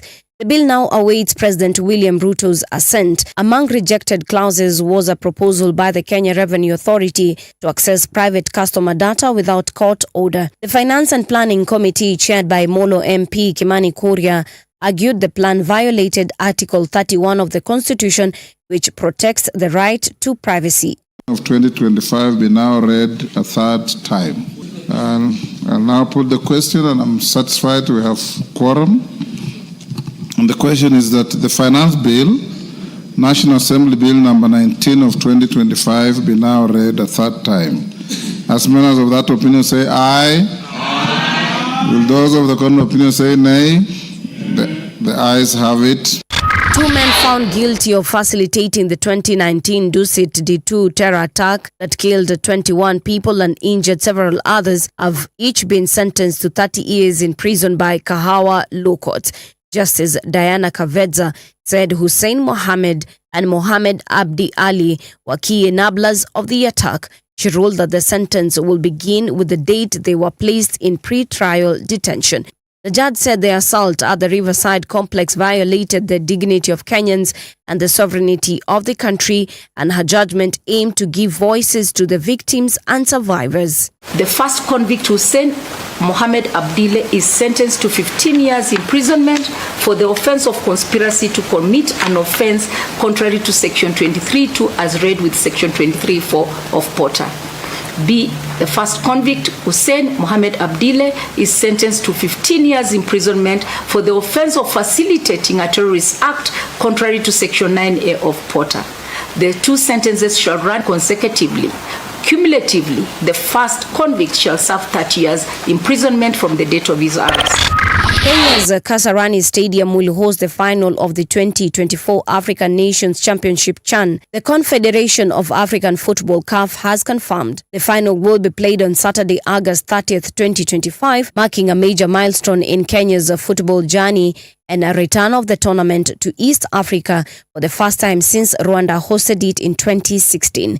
The announcement follows a joint consultation with co-hosts Tanzania and Uganda. The announcement follows a joint consultations with co-hosts Tanzania and Uganda. CHAN will run from August 2nd to 30th, 2025 and is reserved for players featuring in their domestic leagues. The opening match will take place at Benjamin Mkapa Stadium in Dar es Salaam, while Uganda's Mandela Stadium in Kampala will host the third place playoff. That's the truth on Radio Generation. Good morning. I'm Winnie Maganga.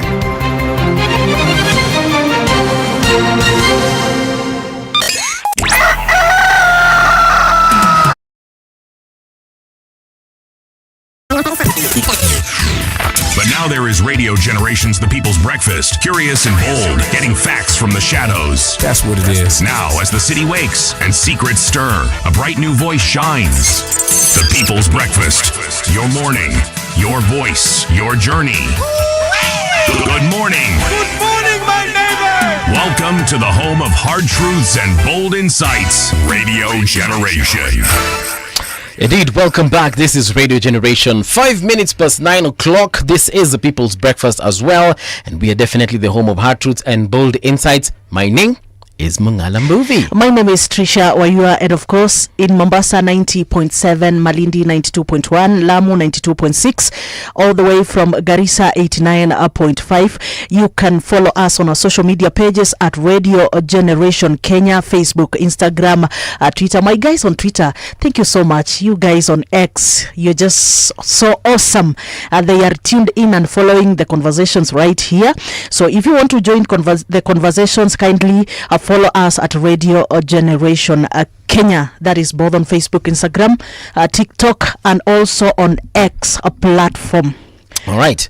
So this particular morning, at exactly 6 minutes past 9 o'clock, we're changing the conversation because remember we say that we want to talk about the future of this country. And one of the person who's promising a future for this country is none other than former CJ David Maraga, who wants to be the next president of this country. At one point, do you know he was actually the president, but not of Kenya, of the Supreme Court of Kenya. So lawyer CJ Baraga, who is the retired Chief Justice of Kenya, who was at one point a very key figure as far as the judiciary of this country is concerned, and he's actually the immediate former CJ. He gave the reins of power over to the current CJ, Lady Justice Koome.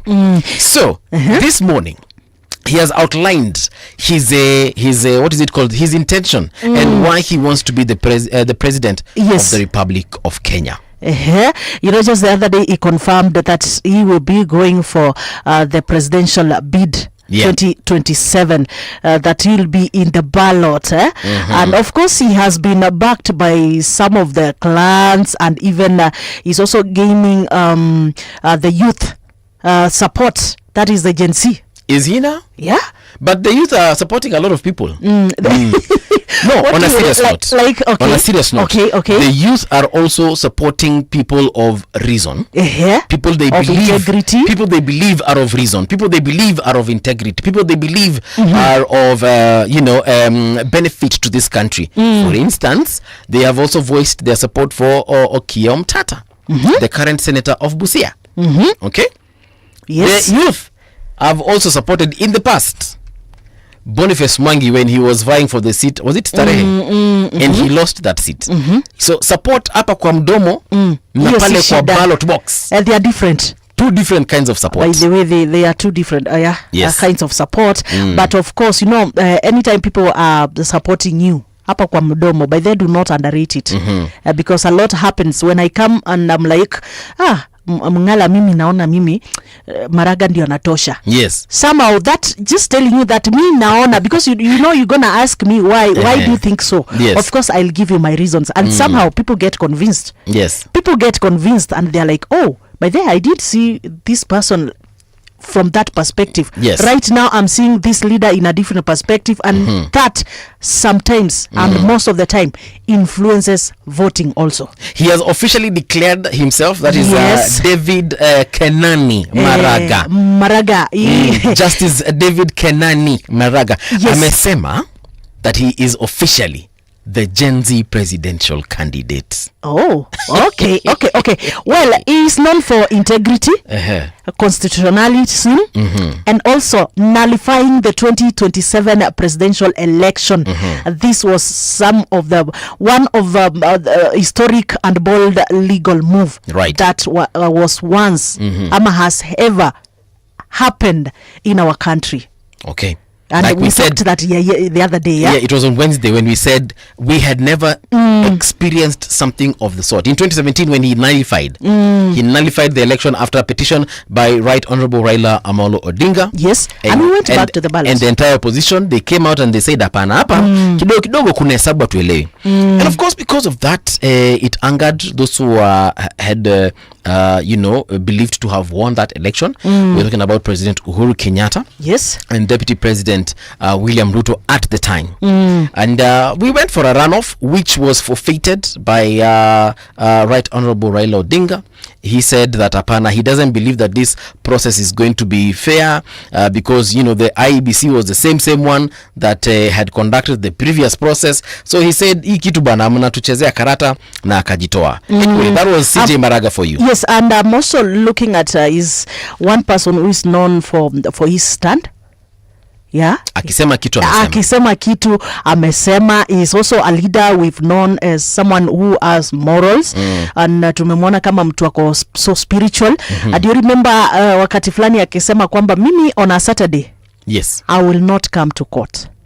I will not come to work. Is it Sabbath? Yeah. What do you call them? SDA. Right. Yeah. So akasema kwamba okay. He's an Adventist. Yes. And akasema sikuji kanisani, sikuji kazini. Yeah. On a day when I'm supposed to be working on my spirituality. But it is fine. It is allowed because Kenya is a country that has got diverse cultures, diverse faiths as well. We have Muslims. Yes. We have Christians. And even in the Christian faction, we have many other people inside there. We have Hindus, tukona atheists. Yes. So we allow. We allow people to express themselves. Yeah, so I'm just looking at some of his strengths zenye tulikuwa tunamjua when he was in that position. Remember, he stood firm against budget cuts. Wakati ambapo alisema kwamba the treasury once you slash the judiciary funds, the budget, he said this is going to undermine access to justice. Now, I remember then he accused the executive of using budgetary constraints to cripple judicial independence. That is how he felt like, if you are supposed to fund this system, right? And you are not doing that, it's like you are crippling our independence. Like tutabaki we will just be coming for you if you want something.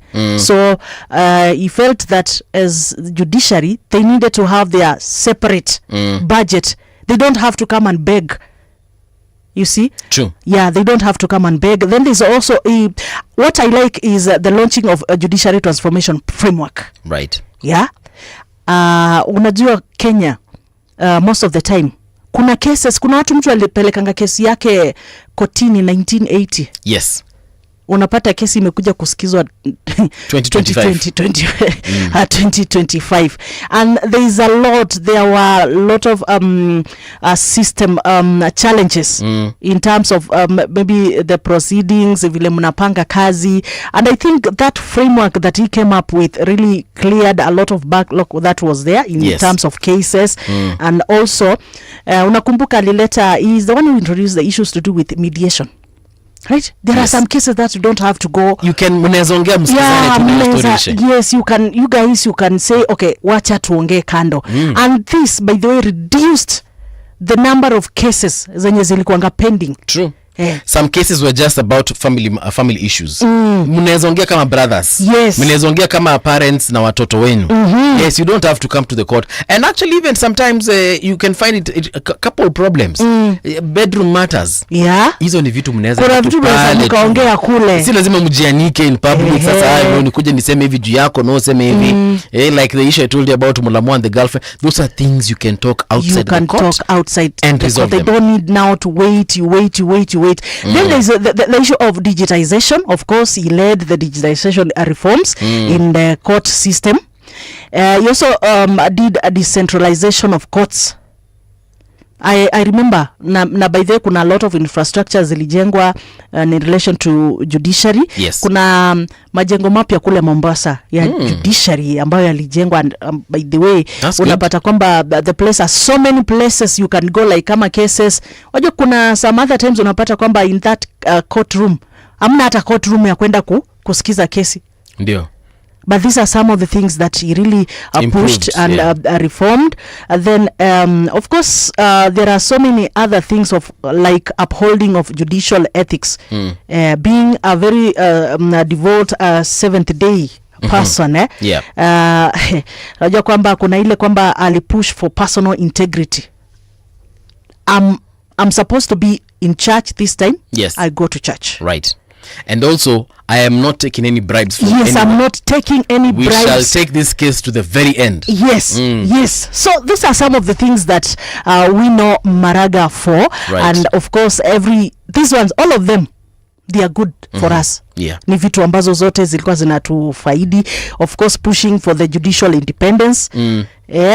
Because our judicial system. Yes. By the way, Kenyans had lost that trust in the judicial service. Yes. Well, there's something I've noticed about Maraga here, and it's coming out of the nation.africa website. He's aged 74. By the time we go to elections, he will be 76. 76. Now, he looks like a very strong person. Even in his demeanor, the way he's talking and, the way he carries himself. But Sasa 76. Assuming he gets this position of President of the Republic of Kenya, I don't know. He will rule for 5 years. That means by the time his first term, if he may want to continue the second term, we don't know. But by the time he's done with his first term, he will be 74 plus 76 plus 5 is 81. It used to be 81. Yes. So 76, first of all, is he able to discharge duties?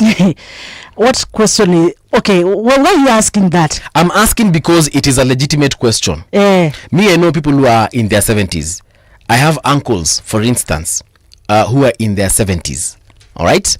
And I have questions in regards to their ability to even lead our family in just doing what the family needs to be done in terms of functions and so on and so forth. Mtu wako in their 70s, especially mtu mwenye atakuwa 76 plus, amechoka. Let me tell you something. Is he able to, like the way we see our current president, anakuanga mtu chap. You will see him walking around in his counter suits. Sometimes anatoa hata koti yake anatembea anaweka kwa mkono.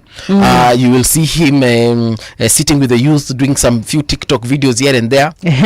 If CJ Maraga happens to be the president of Kenya, is he able to achieve that level of agility that President Ruto and even President Uhuru had when he was president? I want to ask you a question with regards to the age of especially most of African leaders. Leaders. How old is Yoweri Museveni? Yoweri is quite old. How old is he? I don't know. I don't keep his calendar. Okay. How old is he? Tell me. I'm seeing he's 80. Okay. Yeah. All right.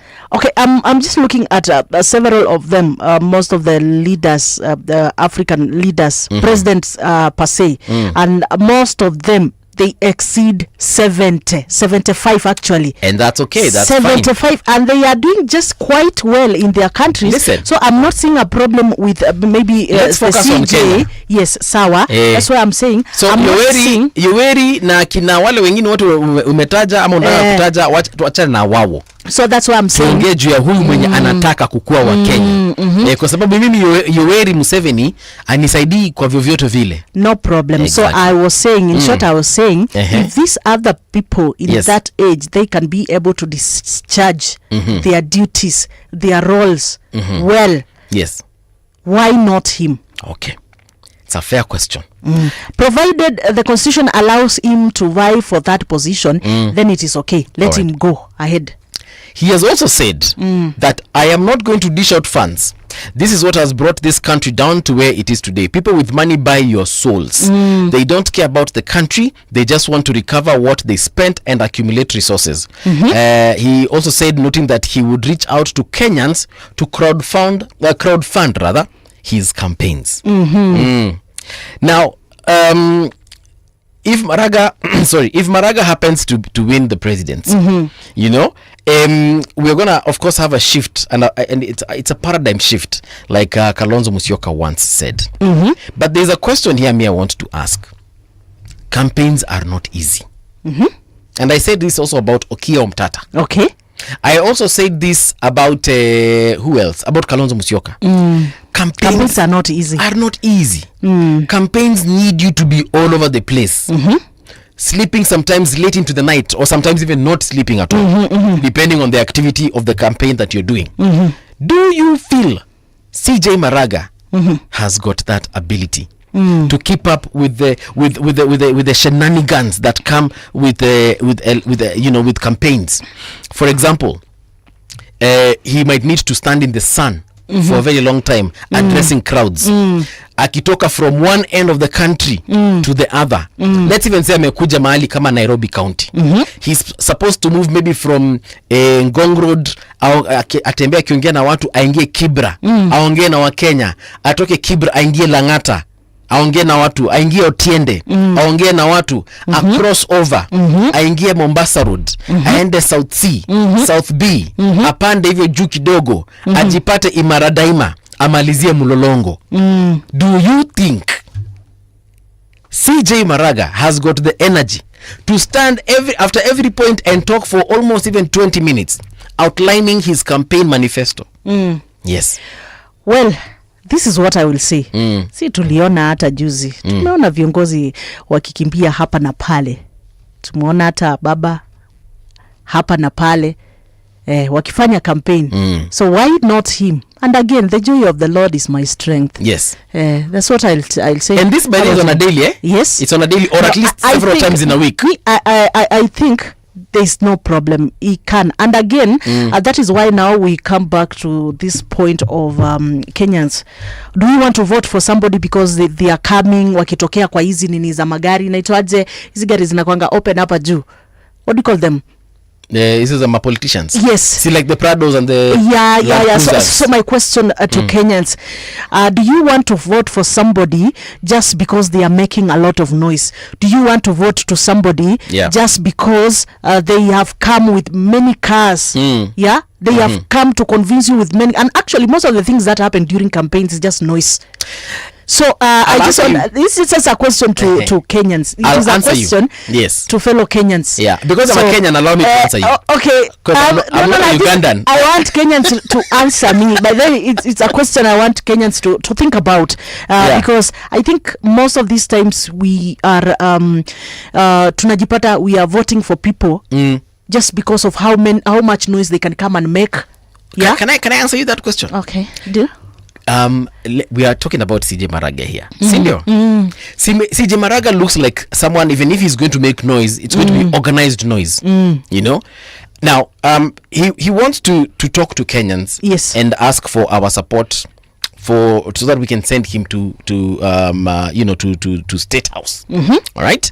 And you've asked a very important question. Should we vote for someone because he's making noise and because he has all this pump and glamour? My answer to that is simply no. Okay? But in Kenyan politics, you need to be a noisemaker. In Kenyan politics, you also need to play dirty. You know? Expose your opponent for what he is or what she is. For example, CJ Maraga is privileged that he worked in the judiciary. Yes. So he's privy to a lot of cases, a lot of criminal cases. Anafaa kuja tuambie, my closest opponent here, or my biggest rival here, who is opponent A. Huyu mtu mnajua ama huyu madamu mnajua alikuanga kuna kesi yake hata tuli have kukanyagia because ilikuwa mbaya sana. Atuambie for example huyu mtu aliba. Atuambie mtu alirape. Atuambie mtu alifanya nini. Do you think he has got the spirit to do such kinds of things? Because you know what, his opponents have that kind of energy. Well, that's why I'm saying as Kenyans, I think it is high time we moved from such kind of politics. But you see, you're not understanding. Ni sawa na kupata what you're saying. For the CJ, yes, and the former CJ, right? Him coming out and starting maybe exposing cases ama characters za mtu. Yes. First of all, kazi yake ilikuwa na sheria. And especially issues to do with privacy of people's data. Wait, privacy of people's data. Okay. Sawa, hiyo ni career yake na kazi ambayo alikuwa anafanya. There are some things you cannot come and say them outside, of course, kulingana na kazi yako. Ndio you get confidentiality ya kazi yako. So there are some things maybe ataacha pale. Pengine what can go public maybe anaweza kuja na, and I'm so sure I think we will be calling him here. Yes. Sometimes is next week, but one goes on. And the question that I would ask him, because I feel he can. Zile zenye ni cases ambazo kweli zimeenda kotini na tukajua kweli this person was found guilty. He can use that.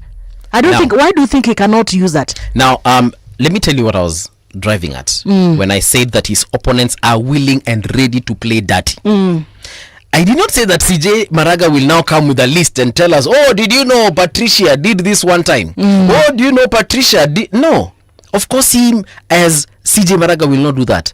But his opponents are even willing to hire goons to publish that kind of information. Yeah. Is CJ Maraga, now that he has said he's going to crowdfund, does he have the resources? Does he have the goons in quotes? I'm not saying that.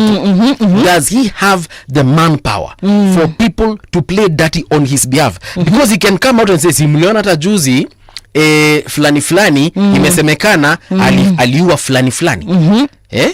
But niye alileak chini ya maji. His opponents are willing to leak chini ya maji. Is he willing to do the same? That is a question definitely that we are supposed to ask him. Akiwa hapa atujibu. His opponents are also willing to send goons to his campaigns. So akikuja hapa Padmo for example kuongelesha wa Kenya, apatane na goons hapo wamekuja na viboko wamrushie mawe. Is he willing also to do the same, or is he willing to hire even sufficient security? You know, the men in black, like we have seen in other political assemblies. Yes. Is he willing to hire watu wako na, you know, like Oga Obina anatembeanga na jamaa fulani hapo security? Yes. Does he have the resources to protect himself? Then na mimi pia nauliza, must he do like they are doing? That is the question. Must he do like they are doing? I am boiling it down to Kenyan politics. We have seen this. We saw it in 2022. We saw it. There are some candidates that would go to a specific area and they are pelted with stones. Their caravan inarushiwa mawe. Yes. We saw there are some candidates whose nasty photos that came out. Yes. Do you remember there was a presidential candidate? I know. Yes. Mwenye picha zake sio za kawaida zilitokezea mahali. You understand? Or we saw politicians who were threatened, even their family members threatened. Yes. It is, unfortunately, we would like to see a better Kenya, for sure, where none of this is happening. But it is happening, Patricia. And me, I'm telling you, yes, like is CJ Maraga ready for that? And me, I'm saying, it is not a must that he does like they are doing. But is and he ready? Again, that's why I'm saying it is not a must. It's not a must for him to do what they are doing. And again, things are changing. Okay. Hapo nyuma, did you know about Gen Zs?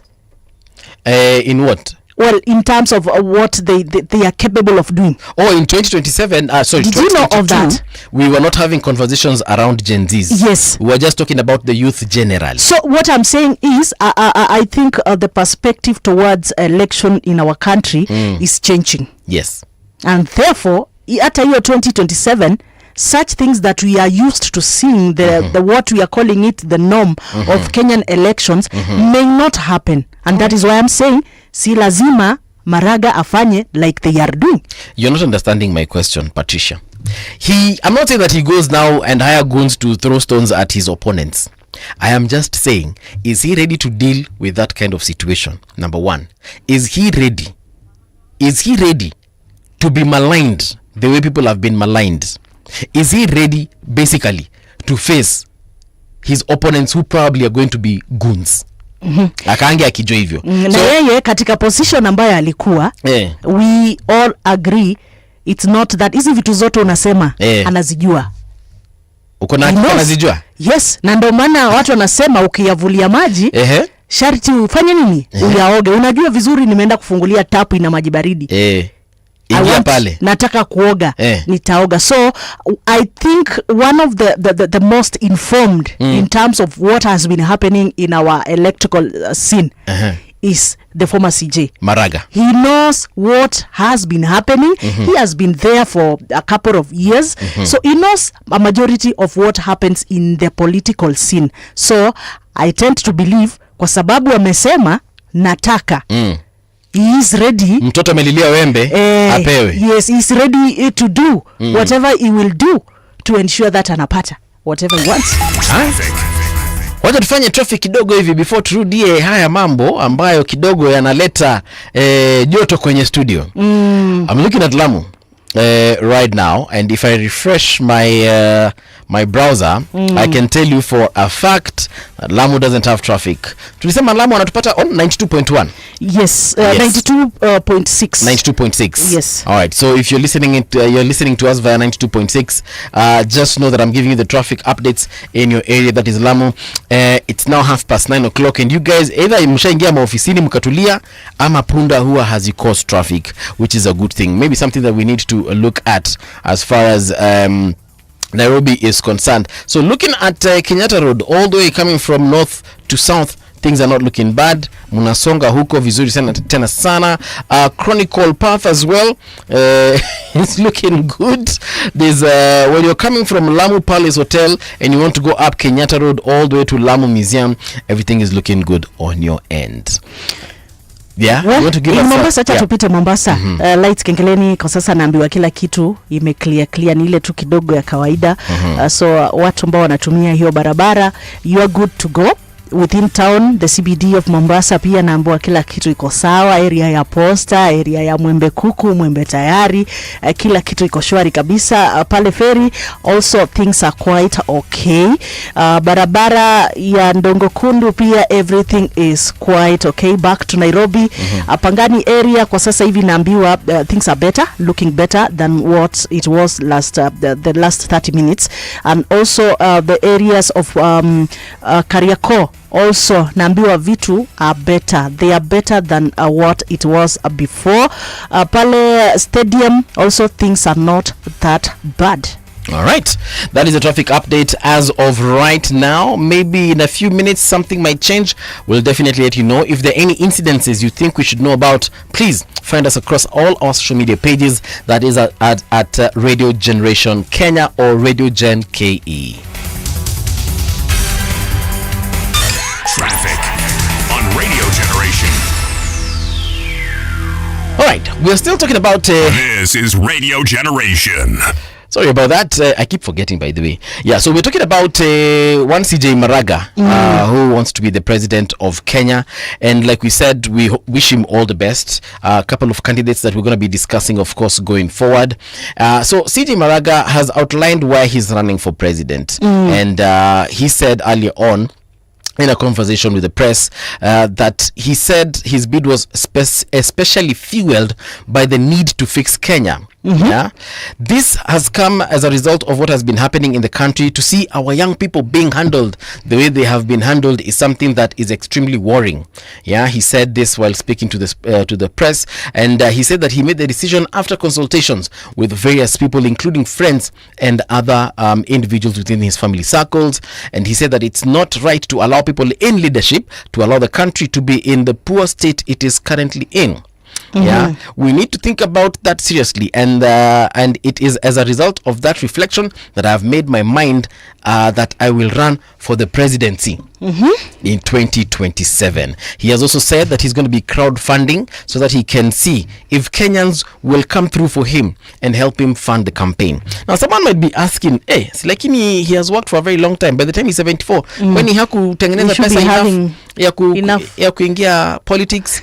Well, he also said at one point that is how politicians buy your soul. You know, they go and steal money from wherever they shall steal, or they call other individuals to fund their campaigns, and then when they become the president or they get the leadership position they were looking for, they start rewarding those people who actually did what? Who gave him money. So I like his approach for sure, I can tell you for a fact. However, do Kenyans believe in crowdfunding for politicians? They crowdfund for other things. For example, Eric Omondi, the comedian, he does sisi kwa sisi. Anachangiangwa pesa on behalf of the people that anachangia. We have seen also just generally Kenyans, when you put out a medical appeal, Wakenya watakuchangia ile pesa ulikuwa unahitaji. Lakini kwa politicians wanachanga. I remember one time ODM, not ODM. Actually yes, ODM, when they came together with Wayua and other parties, they did some funding thing where they even gave us a pay bill number. And I remember Kalonzo Musyoka that time was the running mate for Raila Amolo Odinga, and he was actually ridiculed on social media because we saw him on TV holding a pay bill number. You know, so Kenyans have a certain view and perspective of politicians when it comes to these particular activities known as crowdfunding them. So Wayua, do you feel like Maraga will get the money he's looking for from Kenyans? Well, do you know Kenyans, if they want to do something, they will do. Kenyans are good at, well, when they decide to do something, they do. Yes. Look at the fundraising, most of them that have been done on air, the crowdfunding, whatever, not on air, on these social media platforms. You see, they are good. Na Kenyans vile umesema wanakwanga so emotional. Like we are looking at, okay, this is a leader. He's good anyway. Right? Like the way they did for anyway. Morara Kebaso. Yes, so what is lacking is just funds. Why can't we come together and do this? Kenyans are capable of doing that, by the way. They are capable of doing that crowdfunding for him. Unakumbuka watu walichangia Morara Kebaso? And then after that, what happened? wakaanza kumwambia atoe receipts, not receipts but atupatie audit ya pesa yake venye ametumia. Well, okay. Akaanza kuambia I will not do that for you. Ukisikia ni kama nilichukua pesa yako na ubaya, nipatie nito nini confirmation code yako ya M-Pesa nikurudishie pesa. Well, those are just I think those are watu ni zile challenges kidogo and you might even find that whoever is claiming, asking, requesting for the receipts, they did not even contribute maybe. Well, you see, at the end I'm of the just day, saying, it's true, I'm just saying maybe they did not. So, because if right now I wake up and I find you're doing some crowdfunding and I make a decision that I want to, I don't think I really need that that receipt. Not unless it is something that we really wanted to see you do. That one, then maybe we can just ask for that accountability, right? Yes. But then if it is about politics, I don't think anybody will just come back and start saying, now show us the receipts, what did you use with this money? But one thing I believe for sure is that Kenyans can do it. When Kenyans decide to do something, and they are like, right now they are like, okay, this guy looks good, this guy can do this. Kenyans get emotional. Yeah, when you get emotional, I remember in the previous election 2022, kuna mtu alivotua because he's handsome. Wow. Sitasema majina. Wow, by the way, I can see on social media. Ungeona madem wakisema, oh my god. And I was like, why are we like that? Actually, several people, were being voted for because they look good. You remember there's a time even people were calling Ezra Chiloba, that time when he was in the IEBC. They called him Chilobe. Please, Kenyans, please.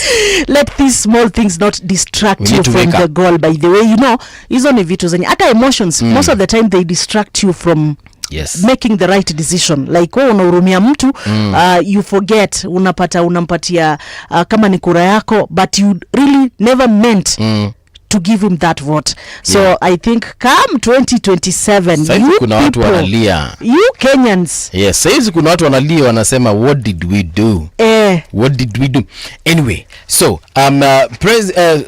CJ Maraga, former president of the Supreme Court, now wants to be the president of the Republic of Kenya. And I wonder whether Kenyans feel like he can actually achieve some of the things that he has outlined. He's saying that the country has gone basically to a very bad place, and he says we cannot allow, and the leadership, he has said, has actually allowed the country to plunge in these particular situations that he said that we are plunged into. So let's wait and see how he's going to play out this particular role.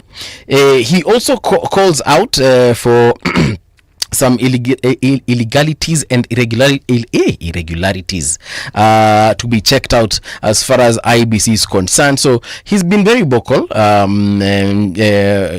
far as the leadership in this country and the ongoings and the dealings of this country are ongoing. So I really hope that he's going to be he's going actually to put his best foot forward and get this particular ball rolling. Now the other opposition leaders, among them Mr. Gachagua, Mr. Musyoka, Ms. Karua, Dr. Matiang'i and Mr. Wamalwa, have announced their plan to form a coalition and front a single candidate to challenge Dr. Ruto. I'm going to ask you a question in regards to this. Yes. And I think we also discussed this on Wednesday.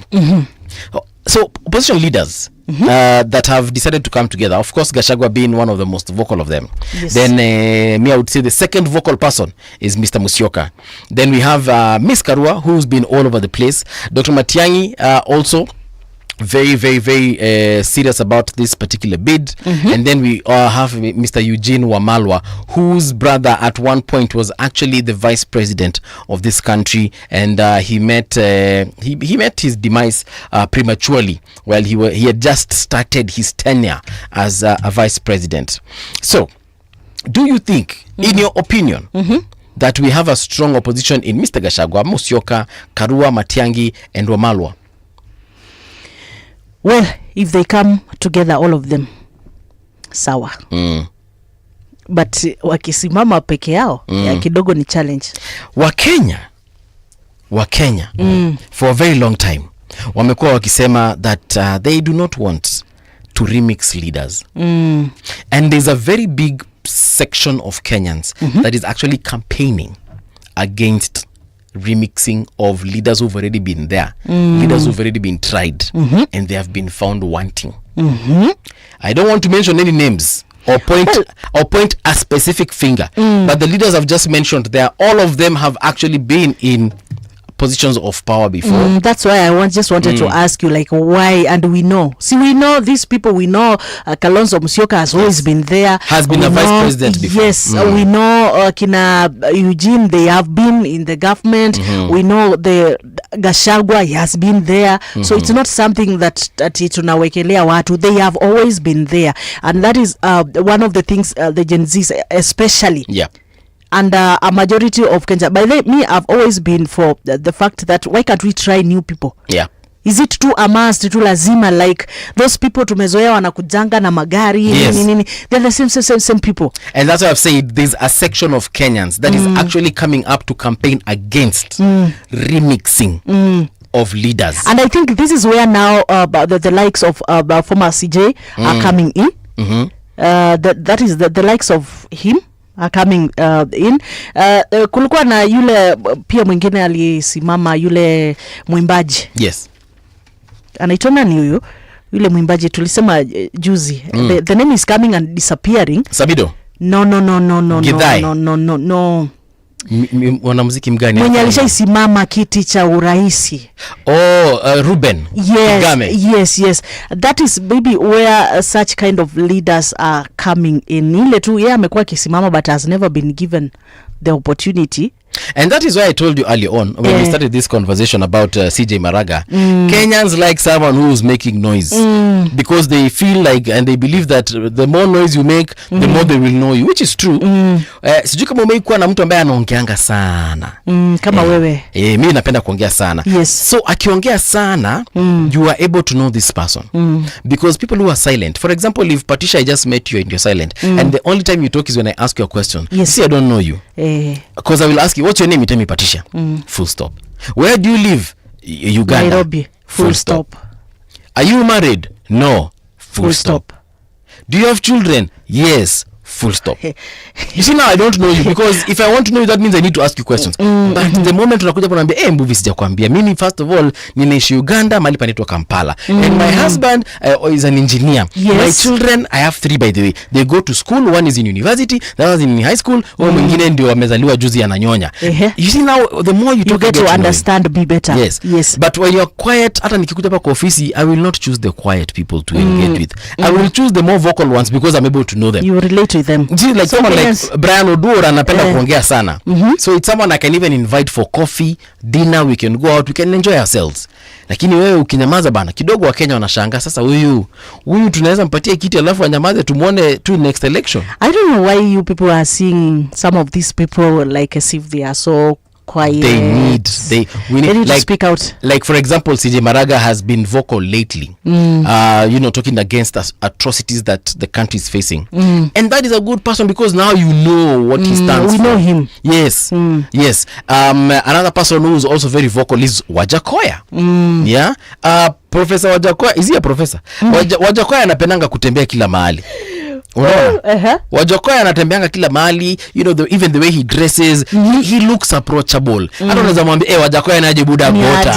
Unaona? Anaweza gota. Do you think you can walk to Maraga and be like, Marags niaje David? He will look at you like, are you crazy? No, I guess some of those things are not things that are hard to do, by the way. Yes. We have some of them, they are not so hard to do.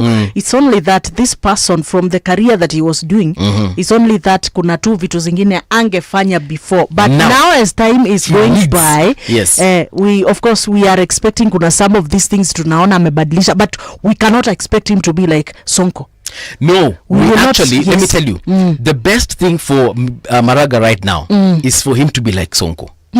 Okay, but we cannot expect him to be 100% Sonko. Not flashy with the rings and the gold watches and sijui madigaga anavaa sports shoes. No, I'm not saying that, but he needs to now be crazy. Look at what it did for Sonko.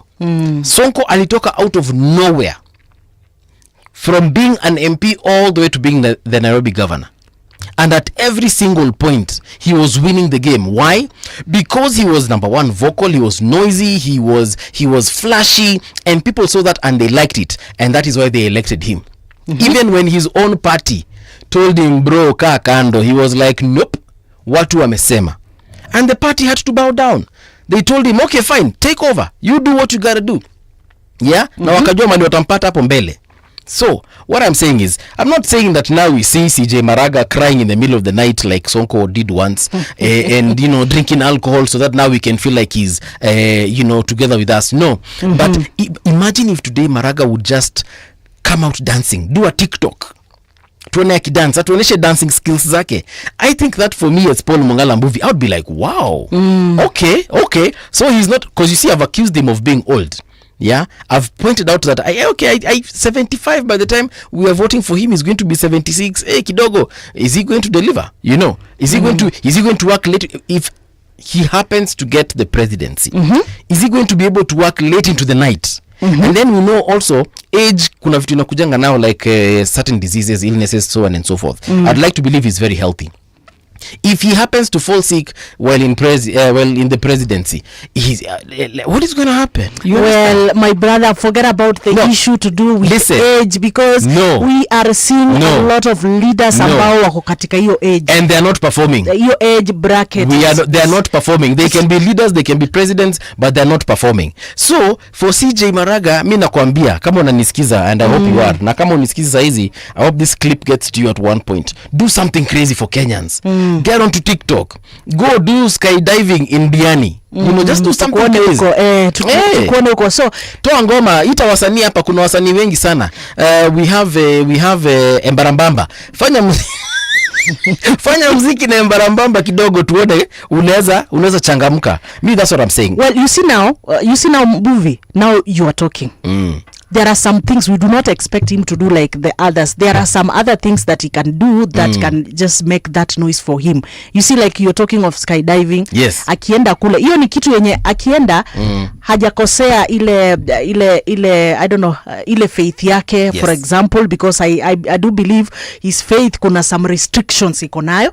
You get kuna tu vitu akienda kufanya, they can resonate with his personality. The ataka like misplaced, you can do things that make you display, you look like you're watu wako zile za huyu ana huyu yuko hivi na ako hapa. So inakufanya you don't match. So basically the things like you umesema vitu za mwisho zinaweza mfanya kidogo anasikika. But kuna vitu zingine don't tell Maraga to do. I don't think he will be able to do, and it's not a must. He does them actually. Yeah. Mimi sijasema aanze kutumia mihadarati ndio tuseme sema manze Maraga ameweza leo. Leo ameweza. But is he able? Remember there's a time I remember which president it was. I think it must have been Ruto. There's a time he went to Meru. Tulimwona kama ameka, had he put cut in his mouth? Alikuwa kidogo ilikuwa ni moguka ama ni miraa. Is CJ Maraga, sometimes, let me not lie to you, when you visit the people, sometimes they expect you to be with them. We know CJ Maraga is a staunch SDA. Yes?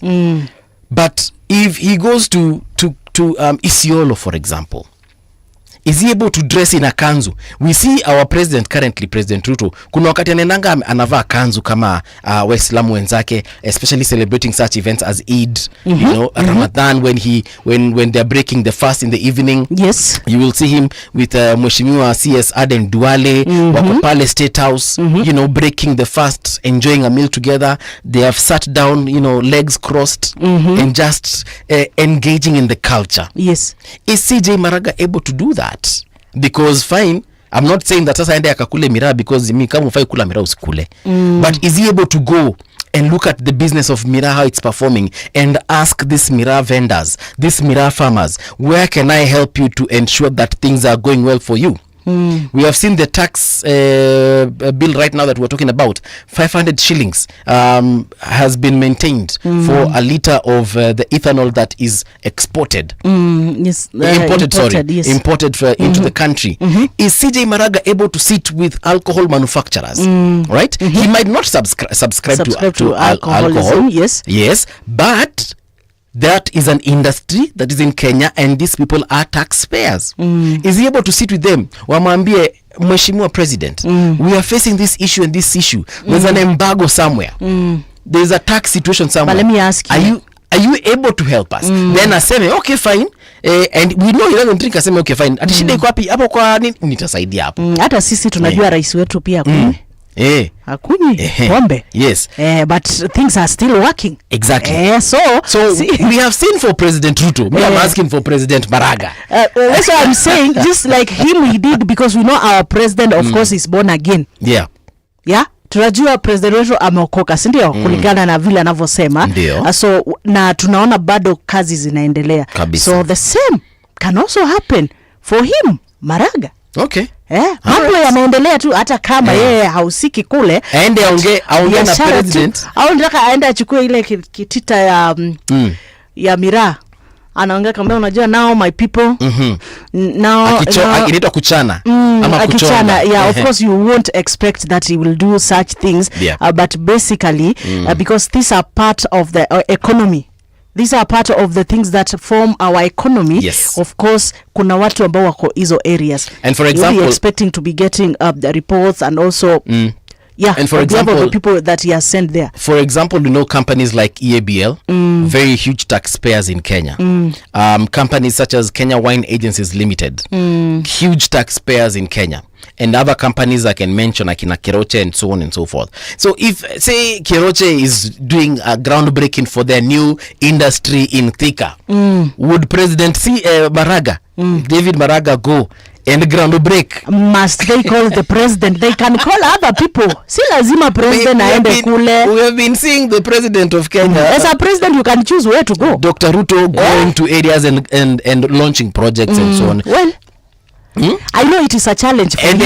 Ende akafungue airport ya tuseme Meru, kama Meru iko na inaweza kuwa, no, actually there is Isiolo airport which now itasaidia kutransport vitu kama miraa. Actually walikuwa wanataka yao pale sasa. Kule Meru sasa pale katikati tukitoa mizigo tunaweka, but then you realize pia some of these things pia zinaua ile biashara ya magari. Sasa kuna biashara ya magari pia. Ndio najua. Mkibeba na ndege mumeenda, just like what the SGR did to most of the transporters. Like wale walikuwa kuna trucks. You remember when they said that all the cargo now should be transported using the rail. They really that is why uliona mpaka makampuni zilikufa Mombasa za logistics and so forth. So there are some decisions we make. Yes. Kuna gainers na kuna losers. Yes. So is CJ Maraga able to go to Isiolo and launch the airport and say now transport your miraa? And wacha niache kuongea juu ya miraa sana, msidhani mimi ukula miraa. But I'm just saying that I hope whichever president is going to be elected come 27 is going to be a president that is also going to recognize that he is a leader or she is a leader of a diverse country that has got diverse and divergent views, and we need to accommodate each other regardless. You have reminded me of something because you've talked about the age factor sana mpaka ukanikumbusha. There is that time when the Kenyans were saying tunataka serikali ya vijana. Ndio. Do you remember that time? Yes.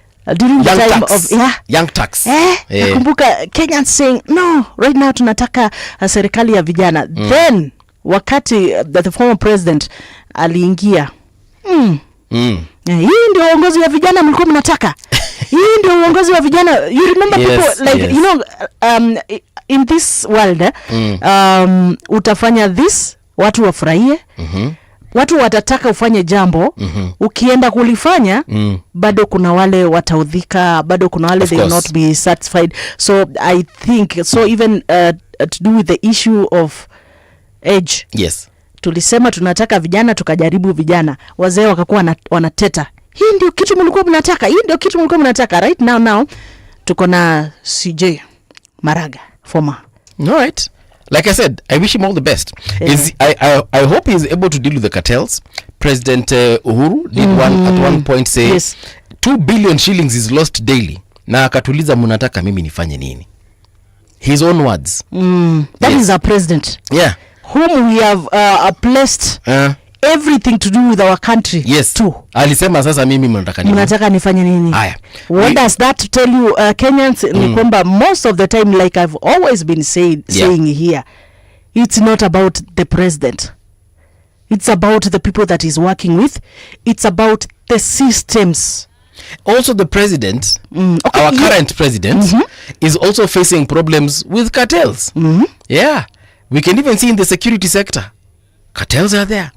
We are seeing in the farming, in the agricultural sector. Cartels are there. Wana block fertilizer huko. Haikufikii wewe Mkenya. Sasa kama president Ruto, ambaye we believe is a tough president. You know? Even tough in the way he talks. Sasa kama vitu zingine pia kama hizo zinamlemea, CJ Maraga ataweza kweli? Na mimi sidhani kama rais ameshindwa. It's only that some of these things shindwa, tunasema zinalemea. You know, sometimes you can fight so much, you can throw punches, and then you say, you know what, wacha nipumzike kwanza, nikule hewa kidogo nirudi niendelee kupigana. Yeah, so anyway, and any other president, any other candidate rather, who wants to be the president in this country needs to know that he's getting or she's getting into a situation whereby things have been thick, and Kenyans have got high expectations right now.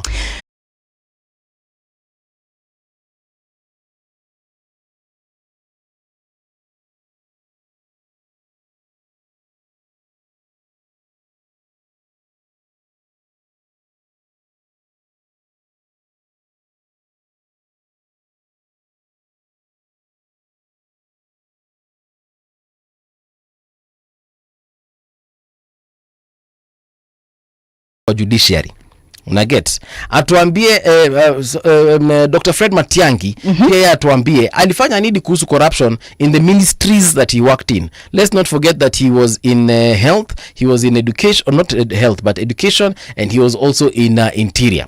Atuambie alifanya nini huko. Martha Karua was once minister for constitutional affairs. Atuambie alifanya nini wakati alikuanga CS hapo, or rather minister hapo.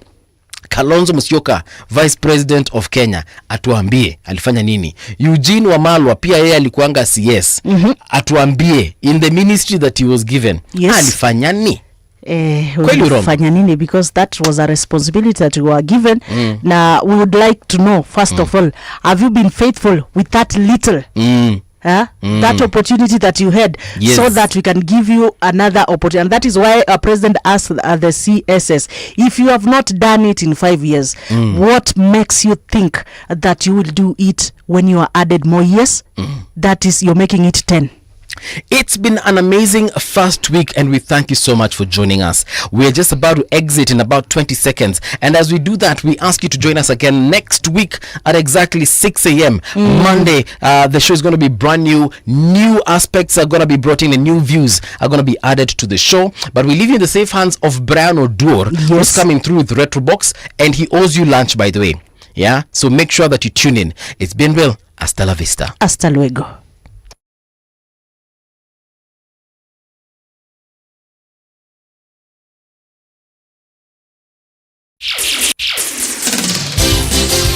It's 10 o'clock.